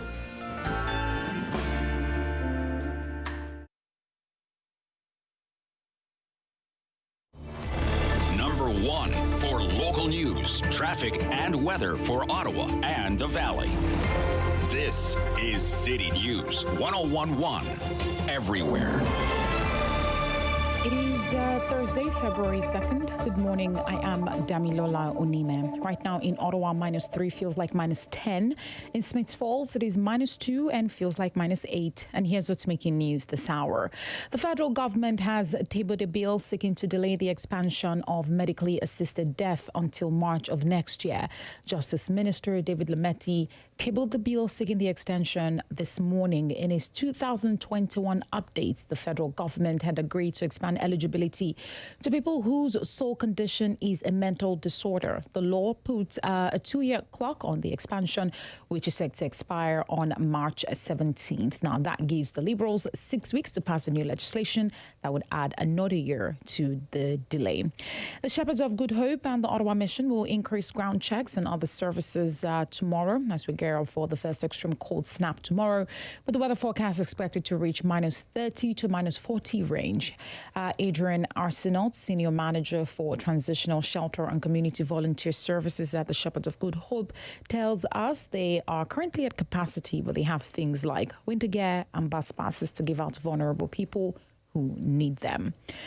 The funeral of Tyree Nichols had all the hallmarks of what's known as a homegoing service in Black American communities, comforting gospel hymns, remembrances from family, and a stirring eulogy from a clergyman. But in addition to offering an outlet for the private mourning of Nichols' family and friends, this ritual was also public and political. Nichols was a Black man whose beating by 5 police officers led to his death. His service was a venue to air the shared grief of Black Americans and to once again call for leaders to address the epidemic of police violence so that this time might be different. City News time is 11:32. I am Damilola Unime. For news anytime, follow up online at ottawa.citynews.ca. The Sam Laprade Show continues on City News 1011 FM and 1310 AM. Well, February is Black History Month. We wanted to shine a light this month and, well, to be honest with you, 365 days a year on what's happening in this community. And Reverend Dr. Anthony Bailey joins us now from Parkdale United Church. Hello, Reverend. Yes, hello. Good to hear from you. Hope you're doing well. Yes, I'm doing very well, and I saw recently during Martin Luther King Day that you were recognized, and so deservedly so. Reverend, tell us what you were recognized for. So yes, at the Martin Luther King Award, something that we have been doing for many years. And I have been for, I can't even think, maybe about 18 years or so, the MC and joint coordinator for the Dream Keepers event at City Hall. We had to stop doing it for 2 years, had to do it virtually, but this past year we were there, and I was surprised by an award, and I'm grateful for that, for the work that I have been doing in the city, but also with respect to keeping Dr. King's dream alive for equity and justice. Mm-hmm. And you've done such incredible work, and we know this of course on January the 10th, the tragic death of Tyree Nichols and the beating that happened that day. He passed away a couple of days later. That video released last Friday, and just on the heels, of course, of Black History Month. And give me a sense of when those types of things happen, even though it happened in Memphis, how they impact you personally, Dr. Bailey. Well, they do, and I will speak about that, but I want to, broaden the perspective. I think that, it is important that we address what happened and to try to understand how to engage with that. But I would want to say that we have to kind of do a wide out shot, if you can say, like using a camera. We have to, because one of the things that we have to acknowledge is that as a human species, we can be very, very violent. And one of the things that I'm trying to do as I speak with people about this is not to be pointing the picture, pointing their fingers at this specific thing only. Yes, it has to be addressed. But the fact is that human violence is something that we need to acknowledge and deal with. Right now, across the world, there are 27 ongoing conflicts that are taking place, violent wars, conflicts, 36 countries, mostly in the Middle East and the northwest of Asia, sub-Saharan Africa, uprising, Ukraine and Russia. Violence is all around.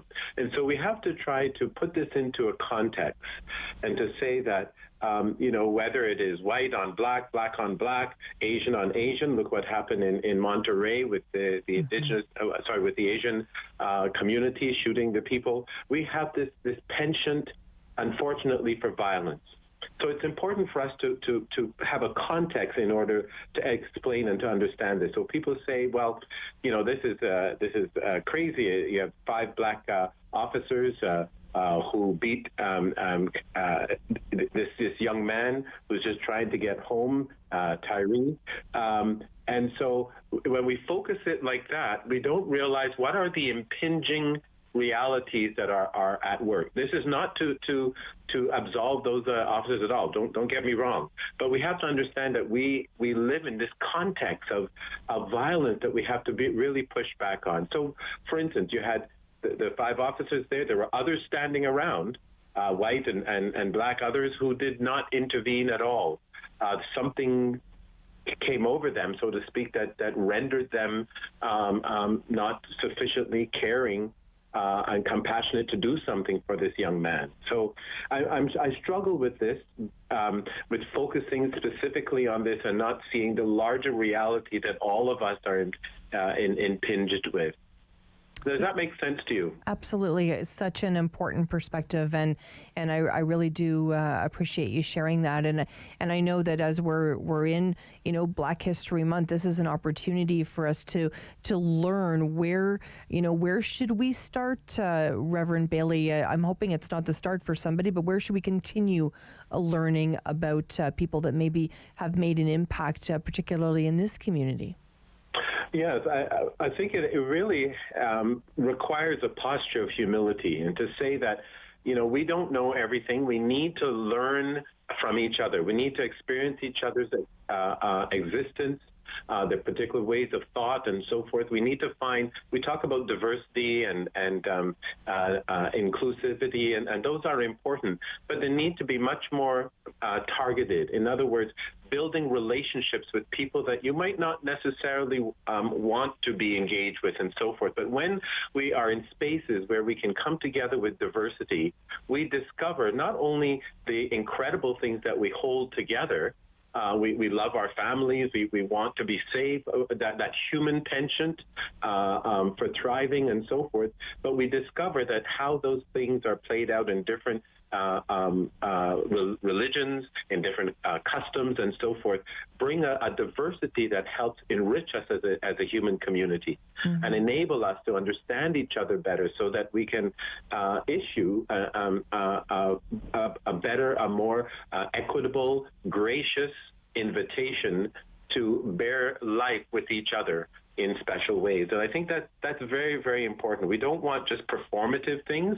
We want rich and deep relationships with one another, in order that these kinds of things where we demonize people because of the false notion of race, diversity, sexual orientation, that we start sidelining people. We have to find ways to recognize our common cause as human beings, and how we need to support each other's flourishing and well-being. So I put that in that context. I watched the funeral, and Reverend Sharpton had a very powerful message that he linked to Dr. King, which is so important. I mean, that's something that I'm energized by still. His words to these days continue to ring in my heart. And I would commend that to people, to see that we're all tied together with a common garment of destiny. What happens to one happens to all. And so we have to figure out how we relate to each other, how we belong with each other, and how we have to push back against these false notions of the invention of race and the ranking of people as some matter more than others. We have to do away with that in intentional ways, so that we can build what Dr. King called a beloved community, where all matter, and equity and justice is poured into that, in order that we can thrive as a human race. You use the word gracious and the word grace, and I think about Tyree's mother. I felt she had so much grace at a time where it's unconscionable that she's lost her son. But she spoke so beautifully about him, of course, and being his mom. But she also spoke about the other families, and spoke about asking people to remain calm and to not make this this be more of a divisive time. That grace, as a mom, I don't know if I could have that kind of grace if I was to lose my daughter.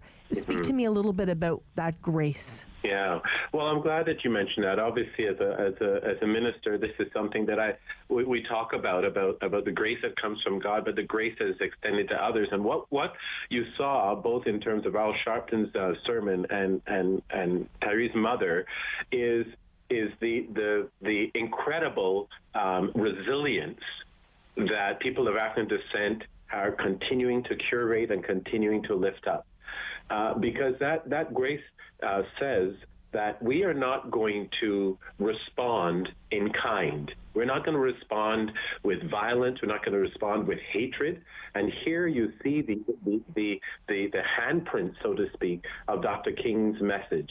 We have to find a way to, in non-violent ways, to come together and to offer opportunities for transformation. So that notion of grace and not trying to stoke the fire, you didn't hear anybody saying, oh, let's go and burn down the city and start beating up white people. You didn't hear any of that. It has to do with recognizing that if we're going to make it through together as a human species, and those who are diverse in so very many ways, we have to figure out how we honor each other's dignity, how we honor each other's humanity, and bring justice into that, so that we recognize how important it is for us to curate what is necessary for us to live equitably with each other. And so you hear Tyree's mother speaking that, and I recognize those kinds of words in so very many areas, but also very much in the Black church, very much in the communities that recognize violence is not the answer. Do you ever lose hope? I don't. Sometimes I am frustrated and angry and just wishing that people would just get it together in terms of what is necessary for us to bless each other and care for each other. I don't get to the point of losing hope, because if that ever happens, I feel like I'm losing my humanity. I'm losing my faith. I'm losing my engagement, my activism. I have to have hope. And I have to hold on to that there is a better day coming. And that better day is not coming on its own. It's coming because people change their minds. People engage in what is necessary for us to bless each other, to care for each other, to pay attention to each other, and not ignore each other.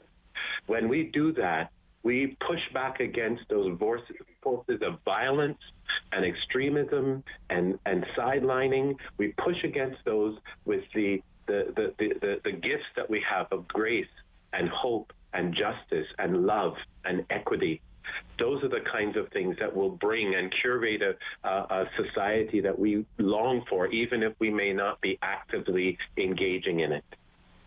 Well, I'm glad you haven't lost your hope, because I always feel just a little bit more hopeful every time we talk. Reverend Bailey, thank you for your time today. Happy to do so. Be well. Be well. Reverend Dr. Anthony Bailey spending time with us today. It's Black History Month, of course. We're going to be featuring many people in the Black community on the show in the next month. He is from Parkdale United Church, and we appreciate him very much. When we come back, it's all things music with the one and only Eric Halper. Stay with us on Rogers TV and City News. Sam Laprade will be right back on City News. 1011 FM and 1310 AM. Hello, I'm Jim Deeks, host of Canada Files. I hope you'll join me each week for interesting and informative discussions with some of Canada's most impressive people.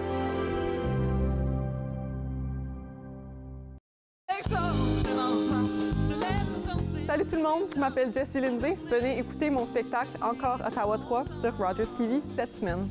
Hi everybody, come listen to my Encore Ottawa 3 show on Rogers TV this week. I hope you enjoy it. I'm Derek Fage, and I encourage you to join me each and every weekday at 2 p.m. for an edition of Daytime Ottawa. We will share with you some fabulous stories, inspirational stories, and of course, recipes from local chefs. We'll tell you about some wonderful musical performances, introduce you to local businesses and charities, and so much more. Join us here on Daytime Ottawa at 2 p.m. weekdays with repeats at 6 and 11 p.m. When an impaired driver killed my brother DJ, some people used the A word. They called it an accident, but it wasn't. An accident implies that no one was at fault. But when someone impaired by alcohol and/or drugs chooses to drive, they're fully responsible for the crash that can result. So please, for the memory of my brother DJ and the thousands of families whose lives have been shattered by impaired drivers, let's drop the A word. A crash caused by impaired driving is not an accident. Hi, I'm Meg from AIM Fitness, and I'm here with my buddy Fit Finley. Join us every week for Fit Over 50. We'll take you through some low-impact and high-intensity workouts designed to improve your strength and your balance. All you'll need is a resistance band, some light hand weights, and also your water bottle and a sturdy chair. Tune in right here on Rogers TV and let us be part of your weekly routine. Hey everybody, my name is Karen. I'm here with my best friends Shane and Monique. Join us on Rogers TV for Fitness Faction. Every week we're going to take you through a full body workout. We've got strength training, we've got cardio, we've got HIIT. Ladies, let's get back into it. I think we've got 10 more skaters. Let's go.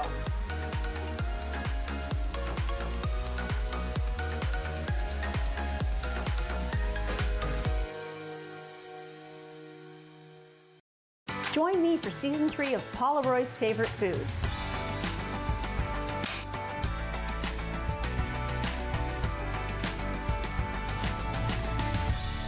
Whew, that was a lot. I think I need a nap.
continues on City News. 1011 FM and 1310 AM. I've seen the future and it will be. I've seen the future and it works. If there's life after, we will see. Well, when there's a little Prince in my life, it's a good day, and it's a good day when Eric Alper joins us. Hi, Eric. Hello, and coincidentally, Prince and I, when he was around, we were the same height. Well, there you go. There's a little trivia for you when you're playing trivia. Eric Alper, of course, publicist and music commentator at that Eric Alper on Twitter. What are we talking about today? Because this is a pretty cool topic. I don't know how you come up with these, Eric. Yeah, what we're talking about today is longevity. In fact, especially in the news of the Rock and Roll Hall of Fame announcing their nominees for this year, and also Ozzy Osbourne kind of retiring from the road. It's a rare occasion when an artist or a band makes it to 11 albums in their career. And it's even rarer when that 11th album in their career just happens to be one of the greatest albums of all time. So we're going to take a look at a couple of them that lasted not only this long, but coincidentally all had some really amazing 11th albums. And where would you want us to start?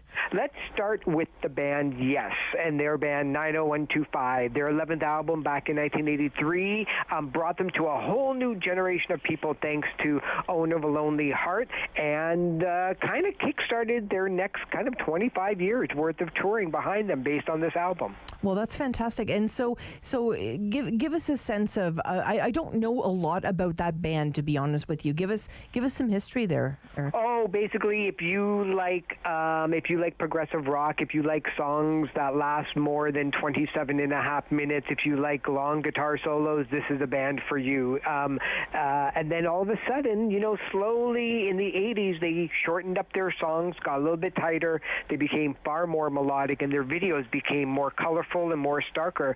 And that's why those songs got played on MTV and Much Music. Okay, we have a little taste for you.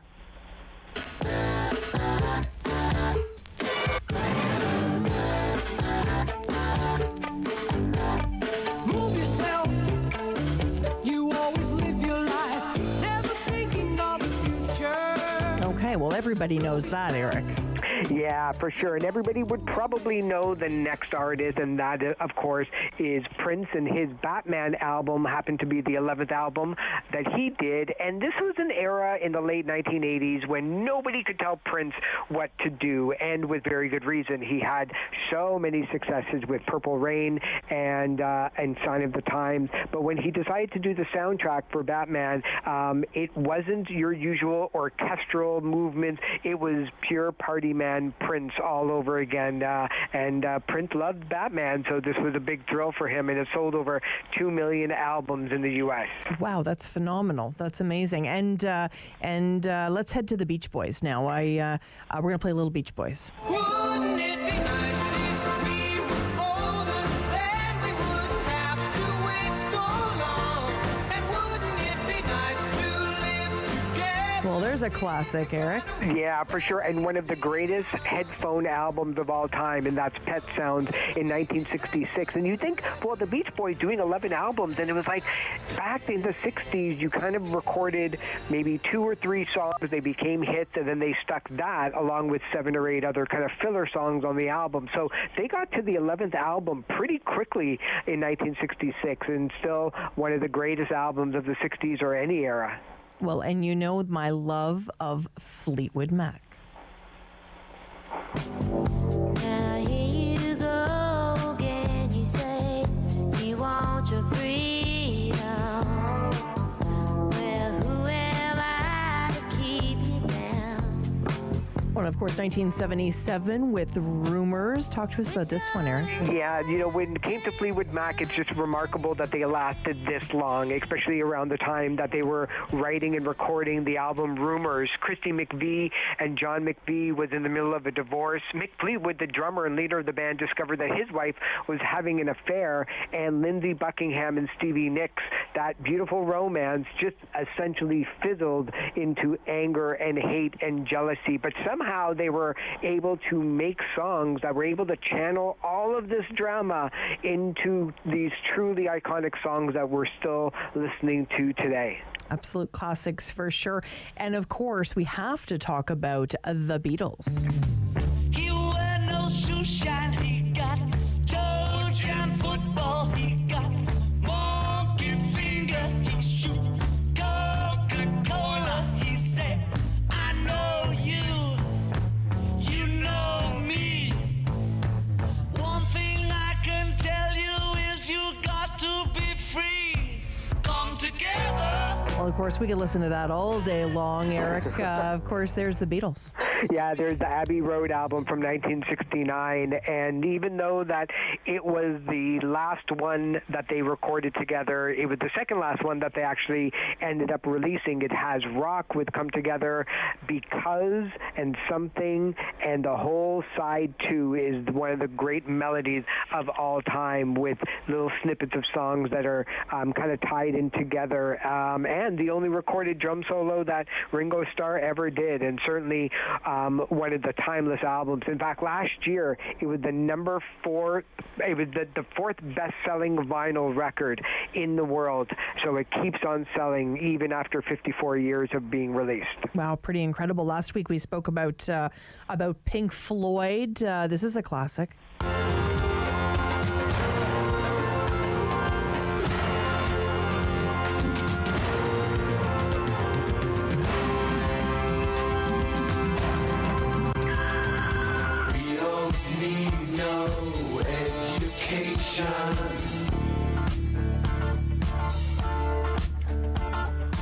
Well, every teenager has banged their head to this one. Talk to me a little bit about 1979. Yeah, especially when Pink Floyd was able to use a double negative when it came down to the fact that they didn't need any education. It's like, well, maybe you actually did.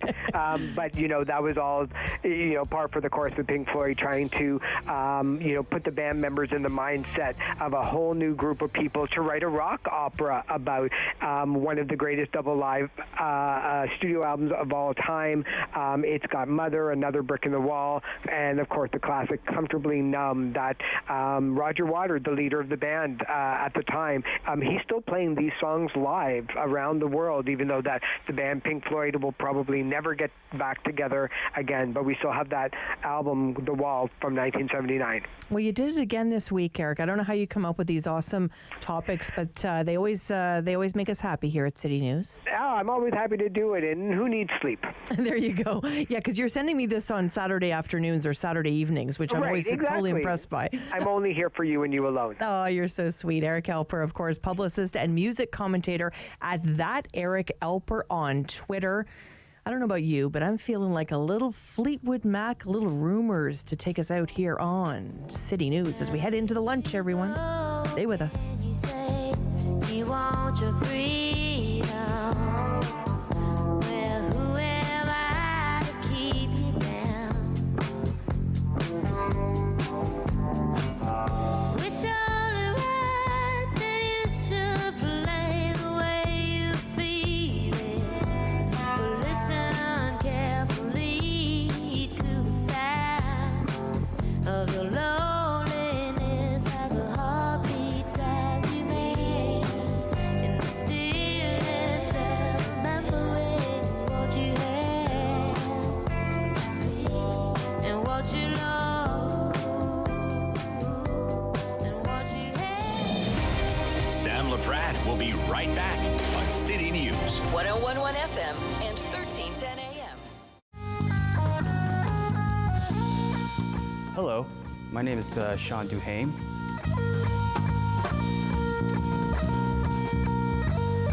And this is the Sean Duhame Trio. I hope you enjoyed. Play 4 games of bingo from the comfort of your own home each Monday at 7 p.m. for your chance to win money from our $2,000 regular bingo or $5,000 super bingo night. Kiwanis TV Bingo Mondays at 7 p.m. on Rogers TV. The regulars, the guys who keep this place in business. Last week, they had something to celebrate. Jason had just finished university. So they toasted his profs, his TAs, his old roommates. Well, they toasted just about everyone. But I worry about and take care of my guys. So even when I know they're not driving, sometimes that means bringing them a little surprise. And then they had a drink to me. Brought to you by Smart Serve Ontario and Arrive Alive, Drive Sober. Hey folks, it's me, Giovanni Patini, the host of the RTV quiz show, the hottest show on television. It's the hilarious quiz show where you, the viewers, play for valuable non-existent prizes. It's got great trivia, fun facts, and a lot of laughs, all blended together in a perfect cocktail of edutainment. So join us Wednesdays at 7:30 right here on Rogers TV. Nice. Bum, bum, bum, bum, bum, bum, bum, bum. $20. $20. We're on the line for $20.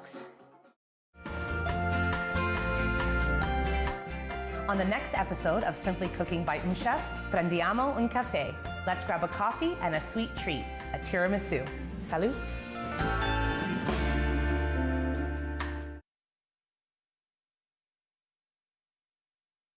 This is City News. CIWW 1310 AM in Ottawa. And CJET 1011 FM in Smiths Falls and the Valley. Number 1 for local news, traffic, and weather for Ottawa and the Valley. This is City News 1011 everywhere. It is Thursday, February 2nd. Good afternoon. I am Damilola Unime. Right now in Ottawa, light snow, -3, feels like -10. In Smiths Falls, it is -2 under an extreme cold warning, and it feels like -8. And here's what's making news in Ottawa and the Valley. Extreme cold warnings now in effect in Ottawa, Smiths Falls, Brockville, Cornwall, much of Eastern Ontario, actually. A blast of cold Arctic air is expected to reach much of the region and Quebec later this evening. Environment Canada says wind chill values of -30 to -40 degrees tonight into Friday morning, and again on Friday night into Saturday morning. City News weather specialist Denise Andriachi reminding you that with extreme cold temperatures and wind chill, there's an elevated risk to health such as frostbite and hypothermia. So make sure to cover up tomorrow and keep kids and pets inside. Now, the Shepherds of Good Hope and the Ottawa Mission will have things like winter gear and bus passes to give out to vulnerable people who need them.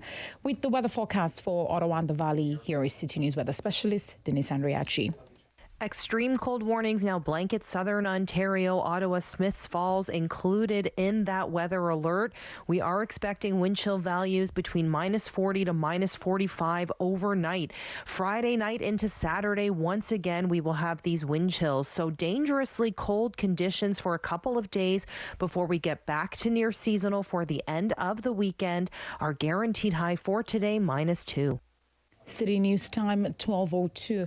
Conservatives claim Canada's bail system is broken, and they have introduced a motion trying to push the federal government to bring in reforms. But the Justice Minister is pushing back. City News parliamentary reporter Cormac McSweeney has more. A group of Conservative MPs stood in the foyer of the House of Commons calling for changes to the bail system, and public safety critic Raquel Dancho says premiers and police departments are pushing for the same thing. Toronto Police Chief Myron Demke recently said that last year, of the 44 shootings in Toronto, 24 of the murderers were out on bail, 7 of which were out on firearm-related bail. This is a serious issue. She also pointed out the killing of an OPP officer in December by an accused out on bail. Justice Minister David Lametti says work is already underway to look at what to do around repeat violent offenders and attacks the Conservatives for putting forward this motion. I'm disappointed that the official opposition is using tragedies to try to score political points. Civil liberties groups and prisoner advocates like the John Howard Society say tougher bail rules could be an attack on the presumption of innocence, and they fear it could disproportionately impact minorities. Cormac McSweeney, Parliament Hill. City News Time 12:03. Sylvester Stallone and his family are the latest to join the reality TV world. Paramount Plus has announced a new series, The Family Stallone. It will follow the Oscar nominee, his wife, and their 3 daughters. According to the press release, fans will get a front row seat to what the actor considers his greatest role as a dad. The 8-part reality series will debut on the streaming service in the spring. I am Damilola Unime. For news anytime, follow up online at ottawa.citynews.ca. Connecting you and your community. This is The Sam Laprade Show on City News. 1011 FM and 1310 AM.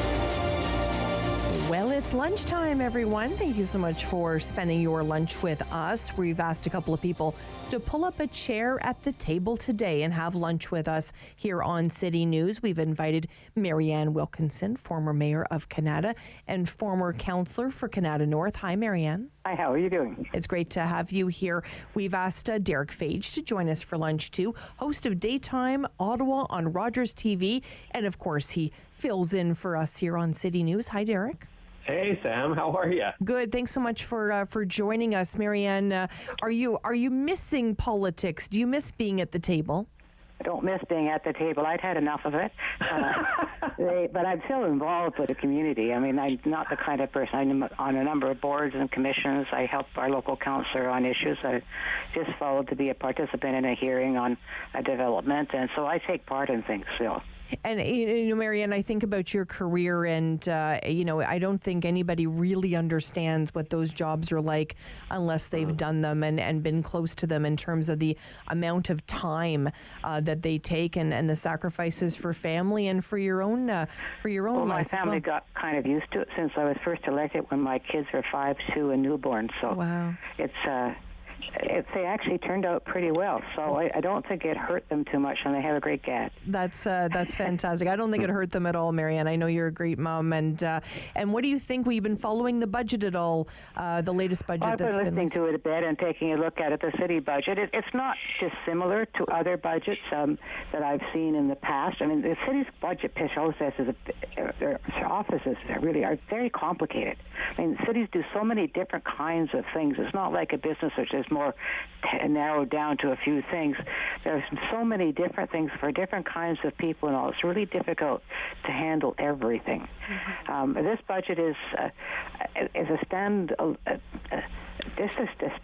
trying to put something in to start a new way of looking at things, but it's not significantly different from old ones. I am a little concerned that they're really not going to have any of their reserves left. And it brings me back to when Larry O'Brien got elected as a new mayor. And I was new on council at that time, but I had quite a bit of experience on it. And Larry had this thing of saying zero means zero. So we asked Larry, what do you want to do in the budget? Well, he didn't know what to do. So we said, well, we'll help you out this time. So we put together a zero budget, which was a mistake. Because the city's costs go up every year. And the source of revenues we have don't always change that much. We get a little bit from the new development, as you know, and that helps, but it's not enough to cover the even inflation costs normally. But they also, the salaries are already locked in on union contracts. There's a whole lot of things that are locked in. We were told, I think, that we had ability to vary about 15% of it. The rest of it is all tied up with every kind of agreements of this and agreements on that, and things that are already underway, and the ones that we had some flexibility in are the ones that affect the people the most. Such an interesting perspective there, Derek. What do you think? You've been watching this process as well. Yeah, Sam, not surprised, quite frankly. I mean, Mark Sutcliffe ran on a budget of 2.5%, and what he said he was going to spend money on, it looks like that's what they're going to spend money on. I think one of the biggest disappointments is some of the efficiencies that they're looking for mainly is coming from transit and taking away transit for some of the most vulnerable people, some of the people in communities that need more reliable transit. I mean, I guess it's a catch-22, Sam. When you look at it and you say, you'll have less service because we need to save money. Well, how does that attract people to get back to using transit? And that's what we need to do. Mm-hmm. The other disappointment is, throwing a lot of the responsibility at other levels of government. Mayor Sutcliffe said, without the appropriate level of support from, both the provincial and federal governments, that we have, these significant pressures on our finances. Well, we know that. We know that there's more funding coming, in particular from the federal government in 2026. But he's using that, and listen, different levels of government do that all the time. But I'm not sure taking money away from transit and making a service less reliable is the best way to attract people back to it. And then as far as giving more money to police services, again, Mayor Sutcliffe ran on that as well, and that's to be expected that there was going to be an increase. But where's the increase in social services, Sham? I mean, that's another huge disappointment. People that are living with substance abuse and living with homelessness and things like that. We know that the shelters that we have here in Ottawa are doing a wonderful job, right, but they're not getting people off the streets and getting them employment and getting them into housing, and that's what we need to do, and policing isn't going to fix that. Well, and I will say, I mean, a lot of the work that they do is exactly that, Derek. They are getting them, but it's the volume. They can't keep up with the volume. I mean, I know when I worked at the Ottawa Mission for close to a decade there, we had definitely programs for people to try and find those things, but it's one thing to put somebody into housing. It's another thing to support them through that. We housed a lot of people, certainly in the time that I was there, but if you didn't support them with addiction services and provide them with other supports, then they were back in the meal line at the Ottawa Mission 6 months later. So for sure, but that's what I'm saying, right? Is that where those programs, we need to put more money in those programs so we can help more people. I live, in the Vanier area. I go downtown a lot. I see the same faces over and over again living on the streets. And why does it continue to happen? The volume's going up, as you said, which of course then means, we don't have enough services. So where's the money for the services? For sure. That's all I'm saying. Absolutely. Well, that's actually, it should be coming from the province. Did you know that Ontario is the only province where social service costs are partly paid for by the municipality? In every other province, affordable housing, all the social services are 100% provincially funded. The province saved money by downloading them onto the municipality. I remember when I was chair of Ottawa Community Housing, when they dumped that onto us about 20 years ago, a lot of the housing was in really poor shape because it hadn't been maintained. So we've been struggling ever since to try to get the buildings into better shape, and at the same time having increases needed and things like that. And so the problem is partly the city has to take it because the municipalities have to take what they're given. They don't have any choice in it. But the province needs to step up the plate and increase it more, because the city can't really increase social services if the province doesn't at least increase their share of it. And that was actually going to be my next question to you in regards to the relationship with the other two levels of government. Marianne, is it hard, when you sit at the different seats that you sat at, to remember that there is, only one taxpayer but three levels of government? Yeah. The way that works, municipalities' source of income is very limited. We have property taxes and things that go with that, and we have user fees. And I always said the third one was begging, because that's the money we get from the federal and provincial governments. A lot of it is under existing agreements, like the social services. And social services in Ontario, when they dumped it on us, the city pays 50% of the administration costs, which is pretty high, and 20% of the money that goes to the recipients, and 80% of the money to the recipients, and the other 50% of operating comes from the province. So that is one where we have agreements. We have a pretty good idea of how much money we're going to get, but it restricts what we can do to help and add additional things to it. We are not supposed to ask the federal government for money because we are under the province's jurisdiction. Right. But I was on the board for the Federation of Canadian Municipalities for a while, and while we had worked there with them was to work out ways we could get, if I'd put it a little bit around it, and they actually set up funds which they gave to the Federation of Canadian Municipalities, who then provided it to municipalities. That's how we got the gas tax money and some other things. So we do have some funding coming that way. And the feds have not always been into housing. It comes and goes, but they're back into it now, and they're beginning to recognize it is really an infrastructure item. And so we are getting some money for that, particularly for getting buildings and changing them to become supportive housing locations. But you're quite right. If you don't put the supportive services in there too, that doesn't do any good. Absolutely. Derek, do you think it's difficult sometimes for politicians to remember, if they're representing at the municipal level, to remember that there is only one taxpayer, even though we're feeding into obviously our Ontario taxes and our federal taxes, but when we hear about things being downloaded, there's only one of us, Derek? Yeah, for sure. I mean, it's an excellent point. Do they remember? Well, I certainly hope they do. I mean, at the same time, they're taxpayers as well. And, if I look at, who voted against this particular budget, Sam, if you look at the different wards and the councillors, I mean, many of them are from wards where you see a lot more, certainly, social services that are necessary in those particular wards. And I agree that, sometimes I think they lose sight of the fact that there is only one taxpayer. And when you spread out what it's going to cost somebody, over an entire year, maybe it doesn't look like a lot, but with the amount of inflation that we're seeing now, and of course mortgage payments are going up for many, rent is going up for so many people, that $200 a year or even a month, depending on whether you're renting or you own a home, that makes a huge difference, man. It certainly does. We're going to come back on Lunch with Sam with Derek Fage and Marianne Wilkinson to talk about lots of other subjects. Come back, have lunch with us, everyone, on City News. Sam Laprade will be right back on City News. 101.1 FM and 1310 AM. Hello, I'm Jim Deeks, host of Canada Files. I hope you'll join me each week for interesting and informative discussions with some of Canada's most impressive people.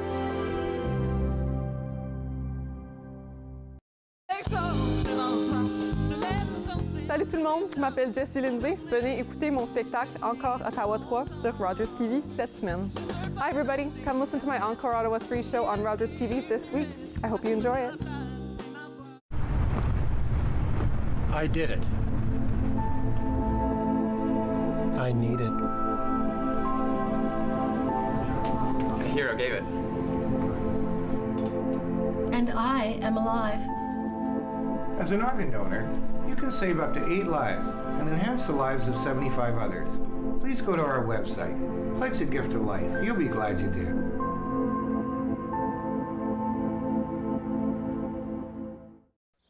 You know the story, when the RCAF said Mach 2 fighter, 2-place 1,000-mile range, the British said it was impossible. The Yanks tried twice and failed. They said, you're dreaming. We said, fine, we'll build it right here in Toronto. And now you guys, my guys, are saying that it can't be done, that they were right?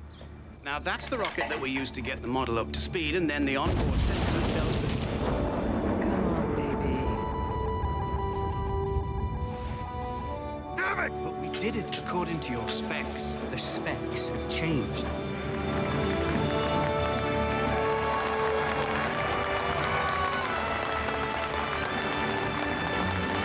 We did it. Arrow 201. You're cleared for takeoff.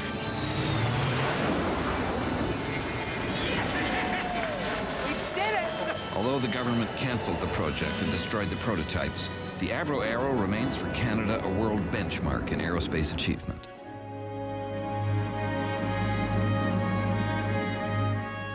Hey everybody, my name is Karen. I'm here with my best friends Shane and Monique. Join us on Rogers TV for Fitness Faction. Every week we're going to take you through a full body workout. We've got strength training, we've got cardio, we've got HIIT. Ladies, let's get back into it. I think we've got 10 more skaters. Let's go.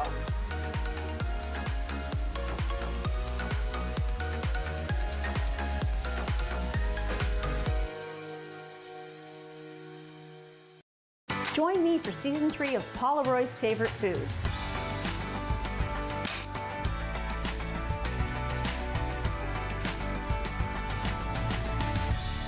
Whew, that was a lot. I think I need a nap. The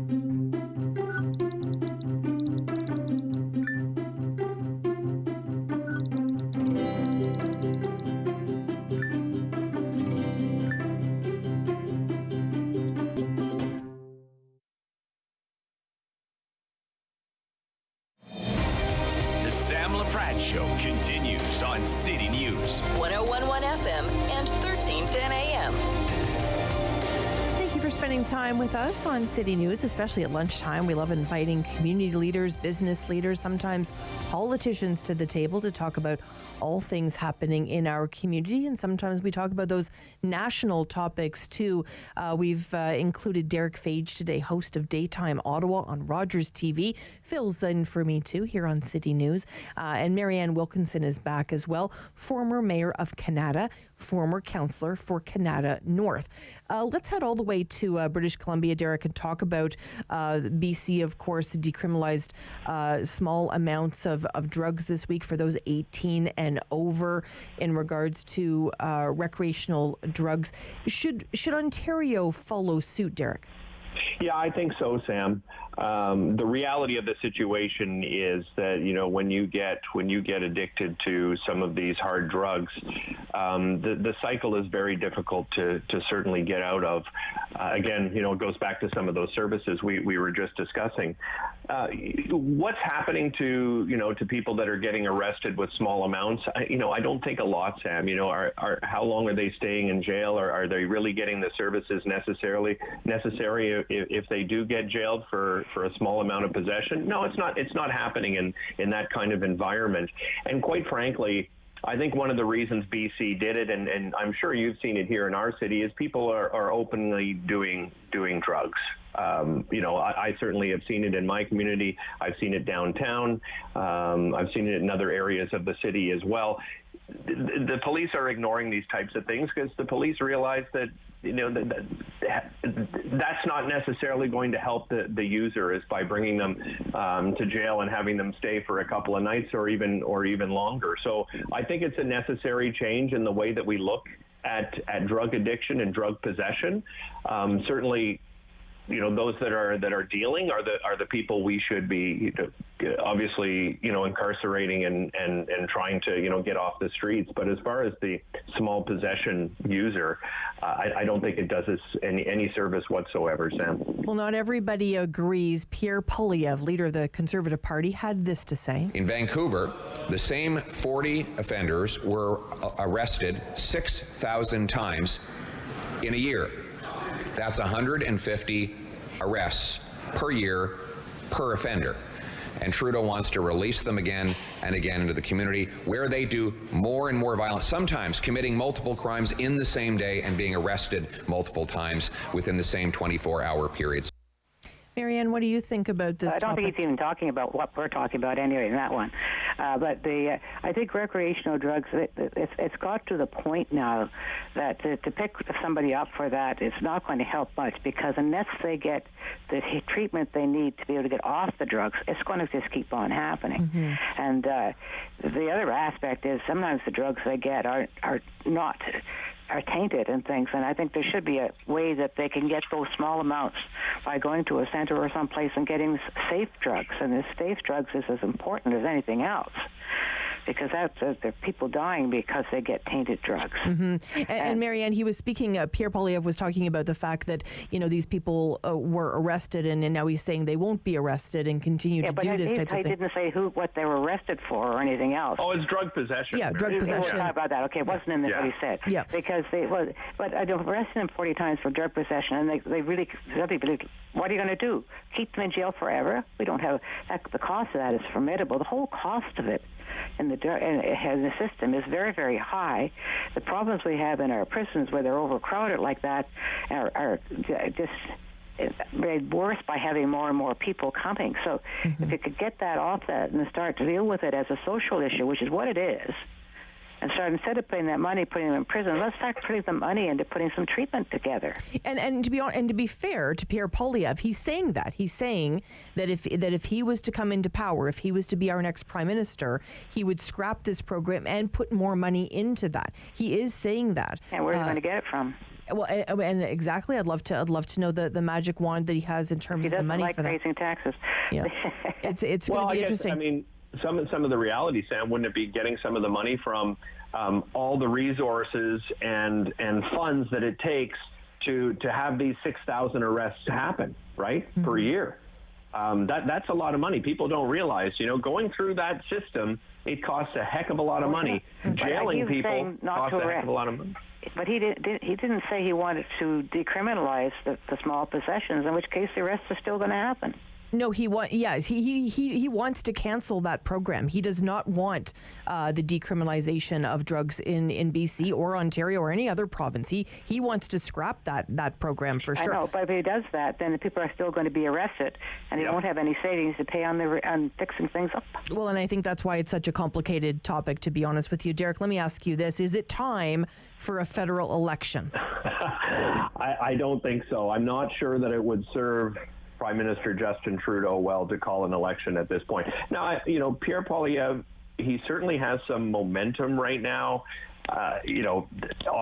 dogging the Prime Minister on inflation in particular. But I think the gamble here for Prime Minister Justin Trudeau is to play the long game, because for the most part, you're going to probably see inflation come down. Food inflation is another thing. I mean, I think you're going to be placing, sorry about the cuckoo clock there, you're going to be placing a lot of trust in the fact that food inflation is going to come down a significant amount as well at some point, Sam. But I think he's better off, waiting and implementing some of the things he still wants to put in. I mean, he still has a lot of time left. I don't think there's any reason to rush into calling an election. Marianne, is it time for a federal election in your opinion? A federal election is not going to solve anything.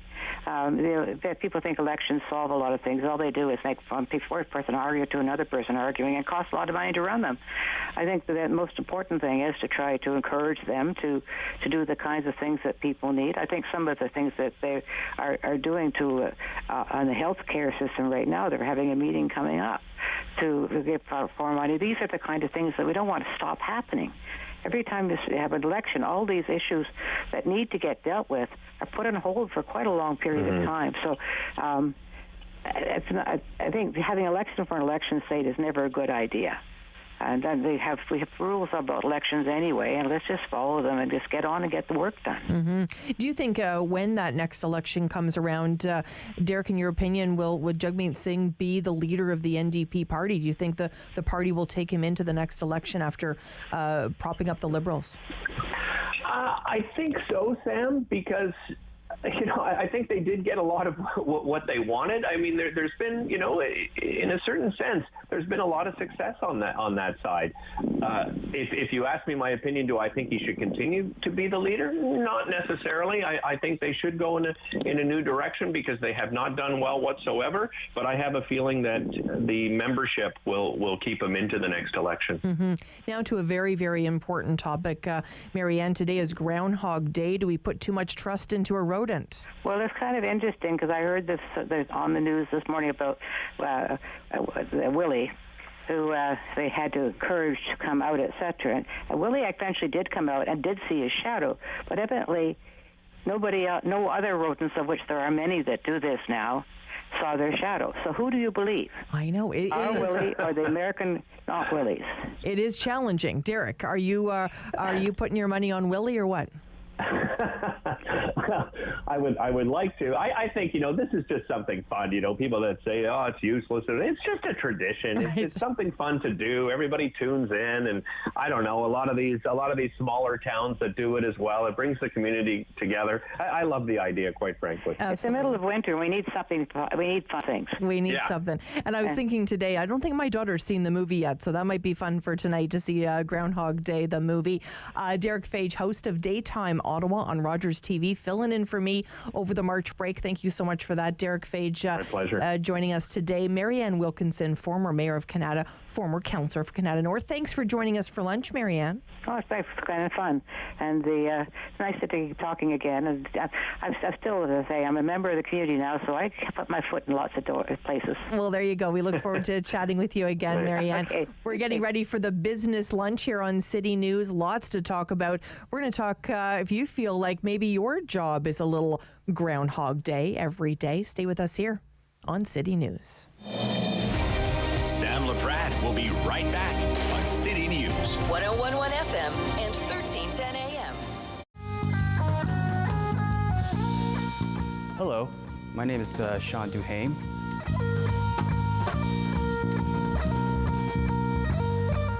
This is the Sean Duhame Trio. I hope you enjoyed. Play 4 games of bingo from the comfort of your own home each Monday at 7 p.m. for your chance to win money from our $2,000 regular bingo or $5,000 super bingo night. Kiwanis TV Bingo, Mondays at 7 p.m. on Rogers TV. When an impaired driver killed my brother DJ, my life changed forever. During the pandemic, all of our lives changed, and many of us turned to alcohol and drugs to cope. As life returns to normal, the increase in substance use from COVID has lingered, and some police services report an increase in impaired driving that caused heartbreak and devastation. Now, more than ever, we need your commitment to never drive impaired, and to encourage all of your family and friends to do the same. Together, we can save lives.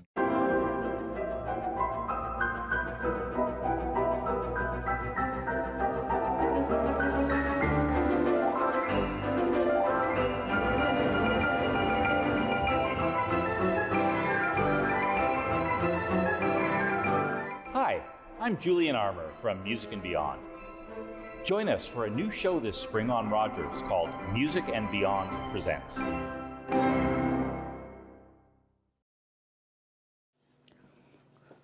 bum, bum, bum, bum, bum, bum, bum. $20. $20. We're on the line for $20. On the next episode of Simply Cooking by Chef, prendiamo un café. Let's grab a coffee and a sweet treat, a tiramisu. Salut!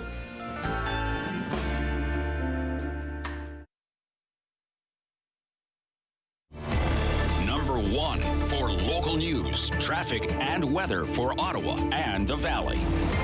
This is City News 1011 everywhere. It is Thursday, February 2nd. Good afternoon. I am Damilola Unime. Right now in Ottawa and in Smith Falls, light snow, -2, feels like -9. And here's what's making news this hour. It is official. The Rideau Canal has broken a 20-year-old record. The last time the canal was still shut at this time of the year was in 2002. The NCC says the cold temperatures we've seen throughout this winter has not been enough to freeze the ice on the skateway just yet. And while we wait, the NCC says crews will flood the skateway and try to open this section, hopefully ahead of the first weekend of Winterlude. Meanwhile, Canada's top court has agreed to rule on whether the military judges are truly independent.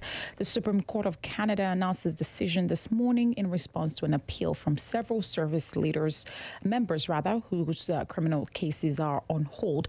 As is customary, the court did not provide any reason or explanation for its decision to hear the case, whose genesis dates back to 2018 when the military top judge was charged with fraud. The Supreme Court's decision to hear the case comes as the military justice system is facing significant challenges and repeated calls for reform. And the federal government has introduced a bill to delay the extension of assisted dying eligibility to people whose sole condition is a mental disorder. The Liberal government agreed to expand eligibility after senators amended the bill. That law puts a 2-year clock on the expansion that is set to expire on March 17th this year. If passed, the new deadline will be March 17th, 2024. City News time is 12:31. I am Damilola Unime. For news anytime, follow up online at ottawa.citynews.ca. The Sam Laprade Show continues on City News 1011 FM and 1310 AM. Well, it's the business lunch. Thank you so much for being with us on City News. Of course, we're on Rogers TV as well. Thanks so much for tuning in.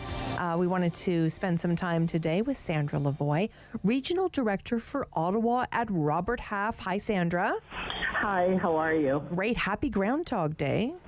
Thank you. Same to you. Do you feel sometimes like your job is a Groundhog Day, or do you have a lot of excitement in your day? Well, I've been with Robert Half for over 20 years, and I love what I do. There's no 2 days that are alike, and I really enjoy it. Well, that's I'm fantastic. lucky. That's great, because I know you also surveyed about 331 professionals asking, does it seem like every day at work is Groundhog Day? What were the results? Well, it's very interesting when you think about it. 51% said it was a mix of repetition and a little bit of variation. but 35% are bored. Each day is the same. So when you look at it, 86% of people today either are bored or feel their job is a mix of repetition. Wow. So that's concerning. It is, absolutely. I have to say I fall into the third category because no 2 days are alike here, of course, on City News and in the other work I do when I'm not here as well. So I'm a bit lucky. But for those that may feel like it's a boring job and they don't get excited going to work every day, Sandra, tell us a little bit about how we can fix that. Well, I think that one of the things that is very important is communication. When you feel that you don't have enough to do, or you feel stuck, or the opposite, overworked and under pressure, and you're not feeling challenged, it is important to speak to your manager, to let him or her know how you're feeling about your position. Because sometimes it could be reallocation of work, giving you some project work, talking about your challenges and your career goals of what you're looking for in the organization is really important. Absolutely. How do we know when it's time to move on, Sandra? I believe if you've had a really good conversation with your manager and you know that this is nothing is changing, I think it's time at that point to, speak to professional, a talent solution professional to help you find another position. Remember something, that if you are not happy in your position, it's a lot easier to find a position when you have a position. Because so true. People will question, why are you not working when unemployment is this low? Right, and we're in such a different time, Sandra, and I think that's a really, really good point in terms of looking for other work.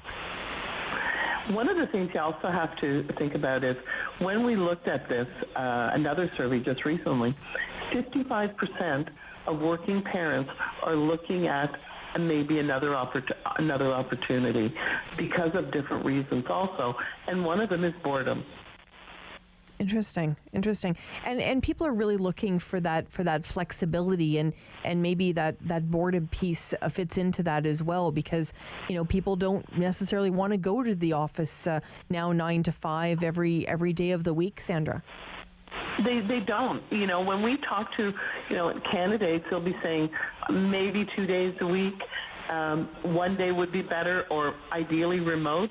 But I have to tell you, about 80% of our business right now is a hybrid role or in the office. Mm-hmm. Very few new positions are fully remote.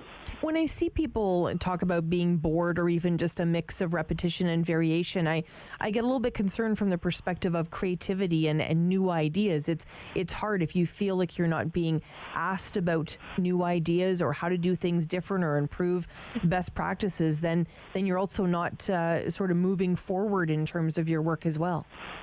100%. One of the things that not only affects you as a person, it has a lot of negative impact on the business as well as the professionals that you work around, and the morale in the office and in the company.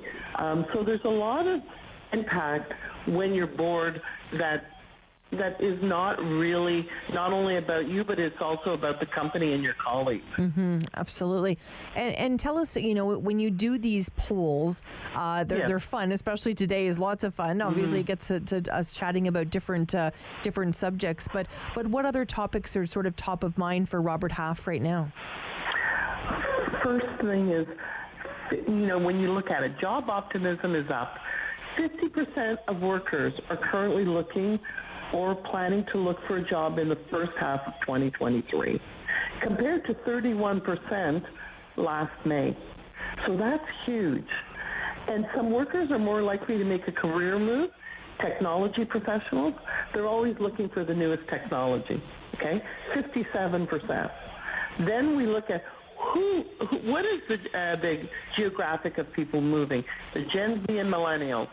56% will be moving. Mm-hmm. So I thought that was interesting.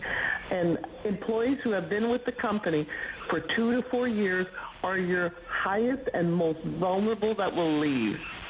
Oh, interesting. Yes, and we're seeing it in a lot of our clients are seeing this also. 61% between the 2 to 4. And there is a responsibility to the manager to do regular check-ins with your employees and do, I call them temperature checks, on how they're feeling about their position and what do they want in their career, short-term and long-term. Mm-hmm.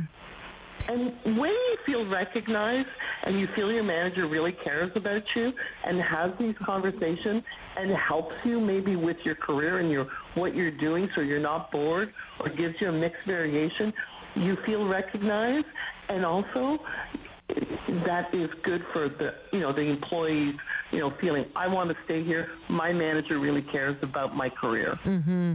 Absolutely. We'll always appreciate your time today. A little bit of a fun topic today, talking about, does it feel like Groundhog Day every day at work? Unfortunately, Sandra, lots of people think it does. So thank you so much for sharing today. No problem. Have a great day. Thank you. Sandra Lavoie joining us, Regional Director for Ottawa at Robert Half. We're going to talk a little honey when we come back. We're also going to talk about some tulips. Stay with us here on City News. Sam Laprade will be right back on City News. 1011 FM and 1310 AM. Hello, I'm Jim Deeks, host of Canada Files. I hope you'll join me each week for interesting and informative discussions with some of Canada's most impressive people.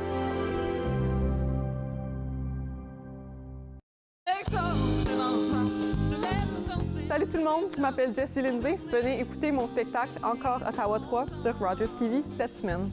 Hi everybody, come listen to my Encore Ottawa 3 show on Rogers TV this week. I hope you enjoy it.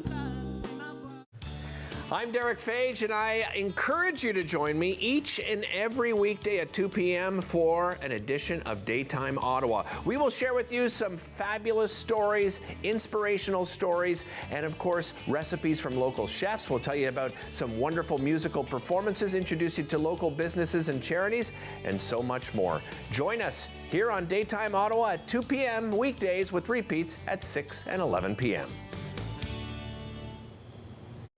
Everybody knows not to drink and drive, but some people still think it's okay to take drugs and drive. Police have the authority, the ability, and the tools to determine if drivers are impaired by legal or illegal drugs. And because drug-impaired drivers can pose just as great a risk as drunk drivers, they face the same penalties, like the loss of their driver's license, a criminal record, fines, and more. A message from the RCMP, the Canadian Association of Chiefs of Police, and Arrive Alive, Drive Sober. Do you have something to share? Let everyone know about your next meeting, your need for volunteers, or your fundraising event on the Rogers TV Community Billboard. Send us your words and we'll bring them to life on Rogers TV and rogerstv.com. When it's time to spread the word, go to rogerstv.com to add your announcement to the Community Billboard.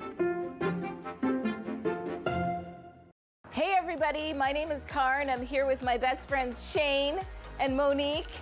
Join us on Rogers TV for Fitness Faction. Every week we're going to take you through a full body workout. We've got strength training, we've got cardio, we've got HIIT. Ladies, let's get back into it. I think we've got 10 more skaters. Let's go.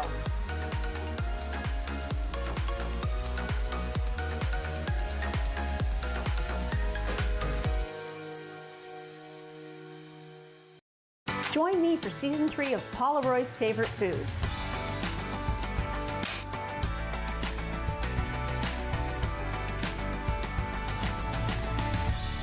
Whew, that was a lot. I think I need a nap.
continues on City News. 1011 FM and 1310 AM.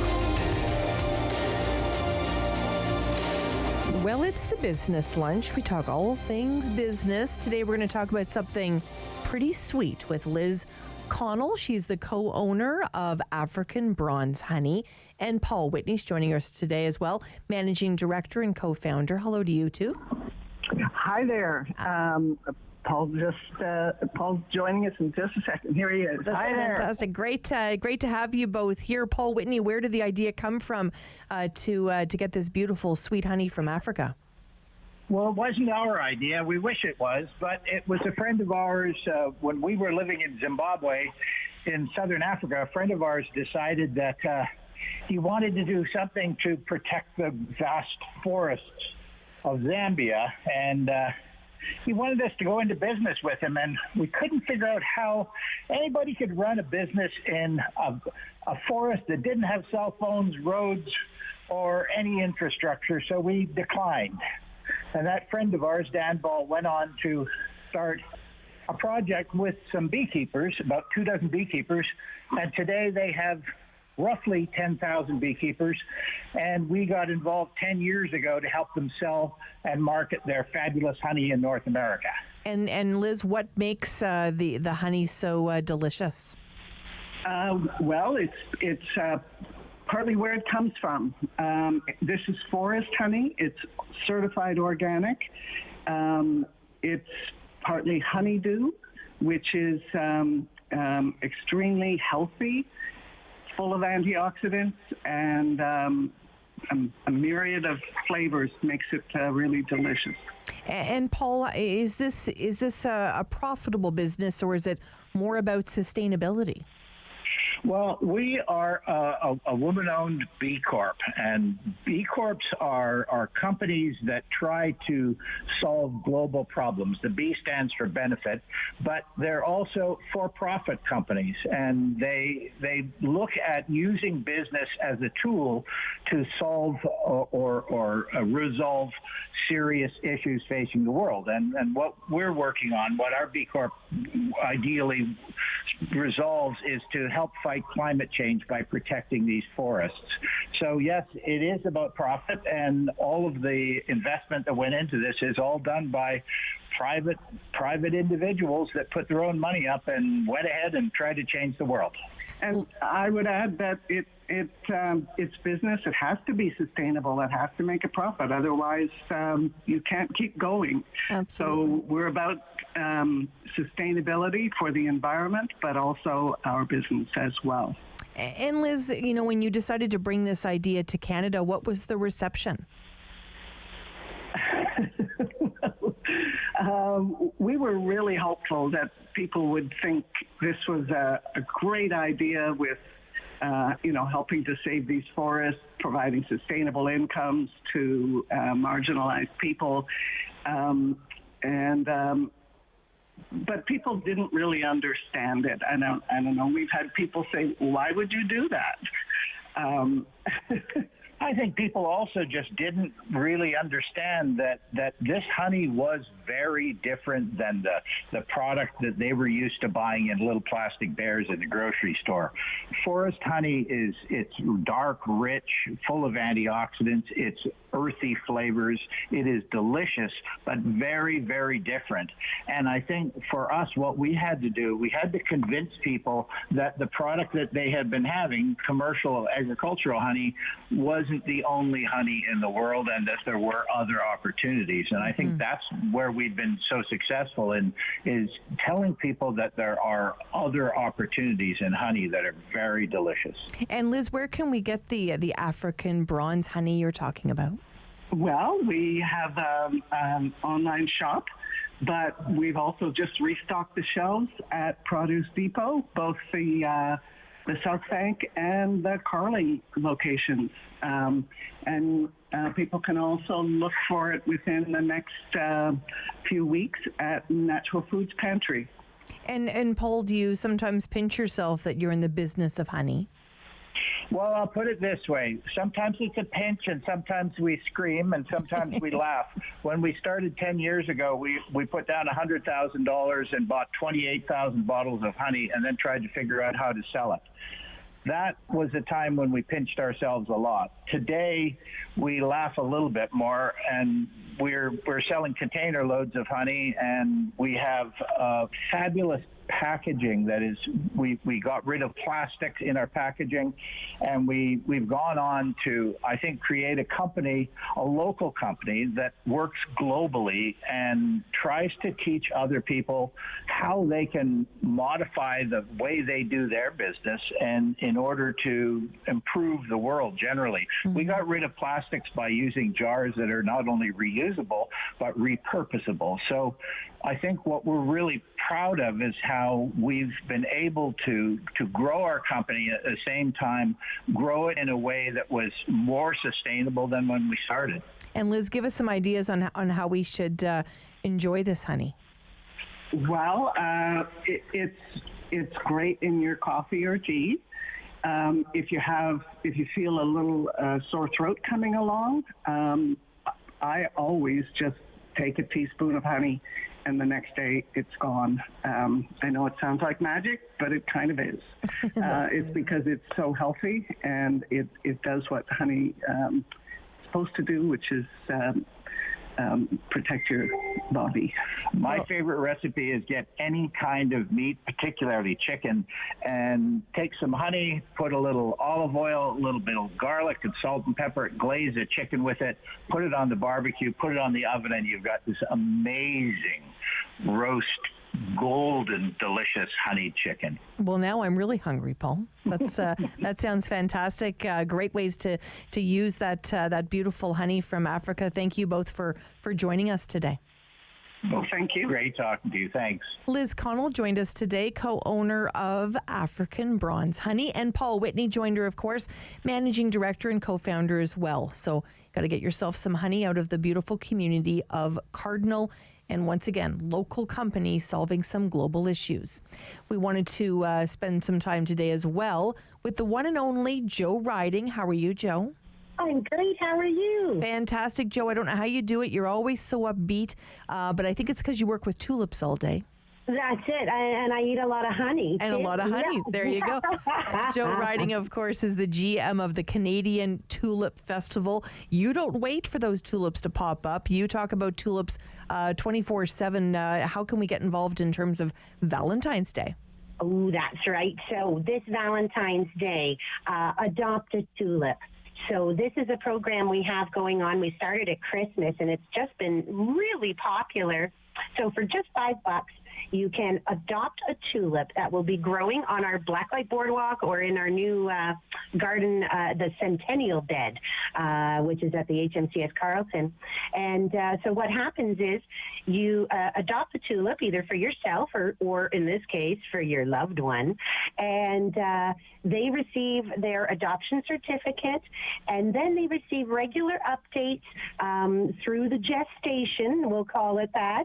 And then at the very end, we have what you'd consider a breed reveal.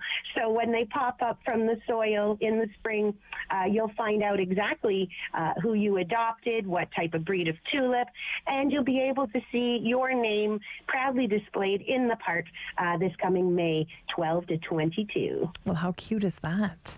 It's adorable. It's adorable. I saw the first update go out, and it has this wonderful little chart about, how they're managing under the snow right now, what your baby looks like, and the little bit of roots that are just starting to come out from the bulbs. So, it's an adorable program. That's fantastic. And you're just so creative, Joe, you and your team, to come up with these ideas to not only make that Tulip Festival 10 days long, but really 365. And, I think about even when I get those emails about buying my tulip bulbs in the fall, all those programs are so important to keep this festival alive.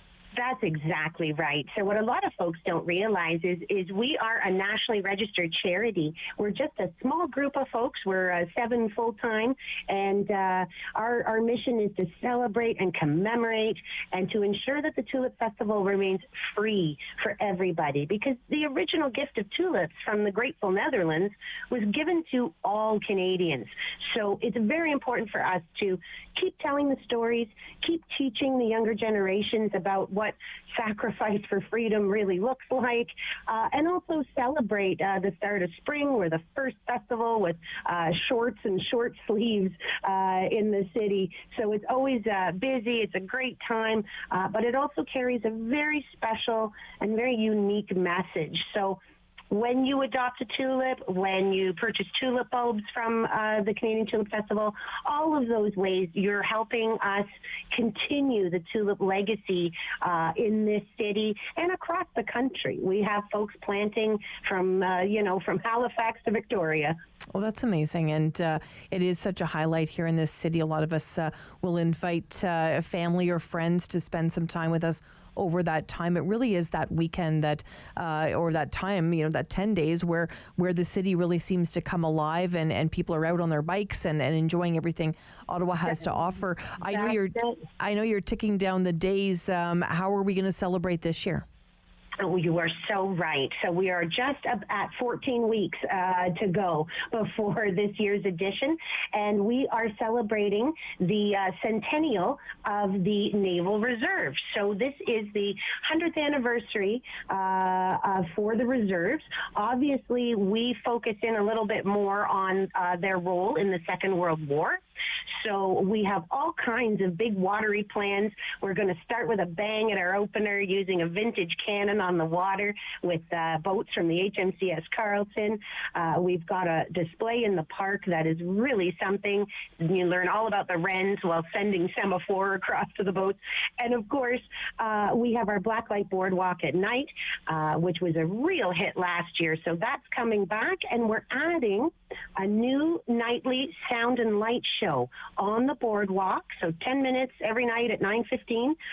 We'll tell the story of the HMCS Ottawa and the HMCS Haida in the Battle of the Atlantic. And I'll tell you, I've seen the script, and come on down. You've got to see this, and you may get wet on this ride. That's awesome.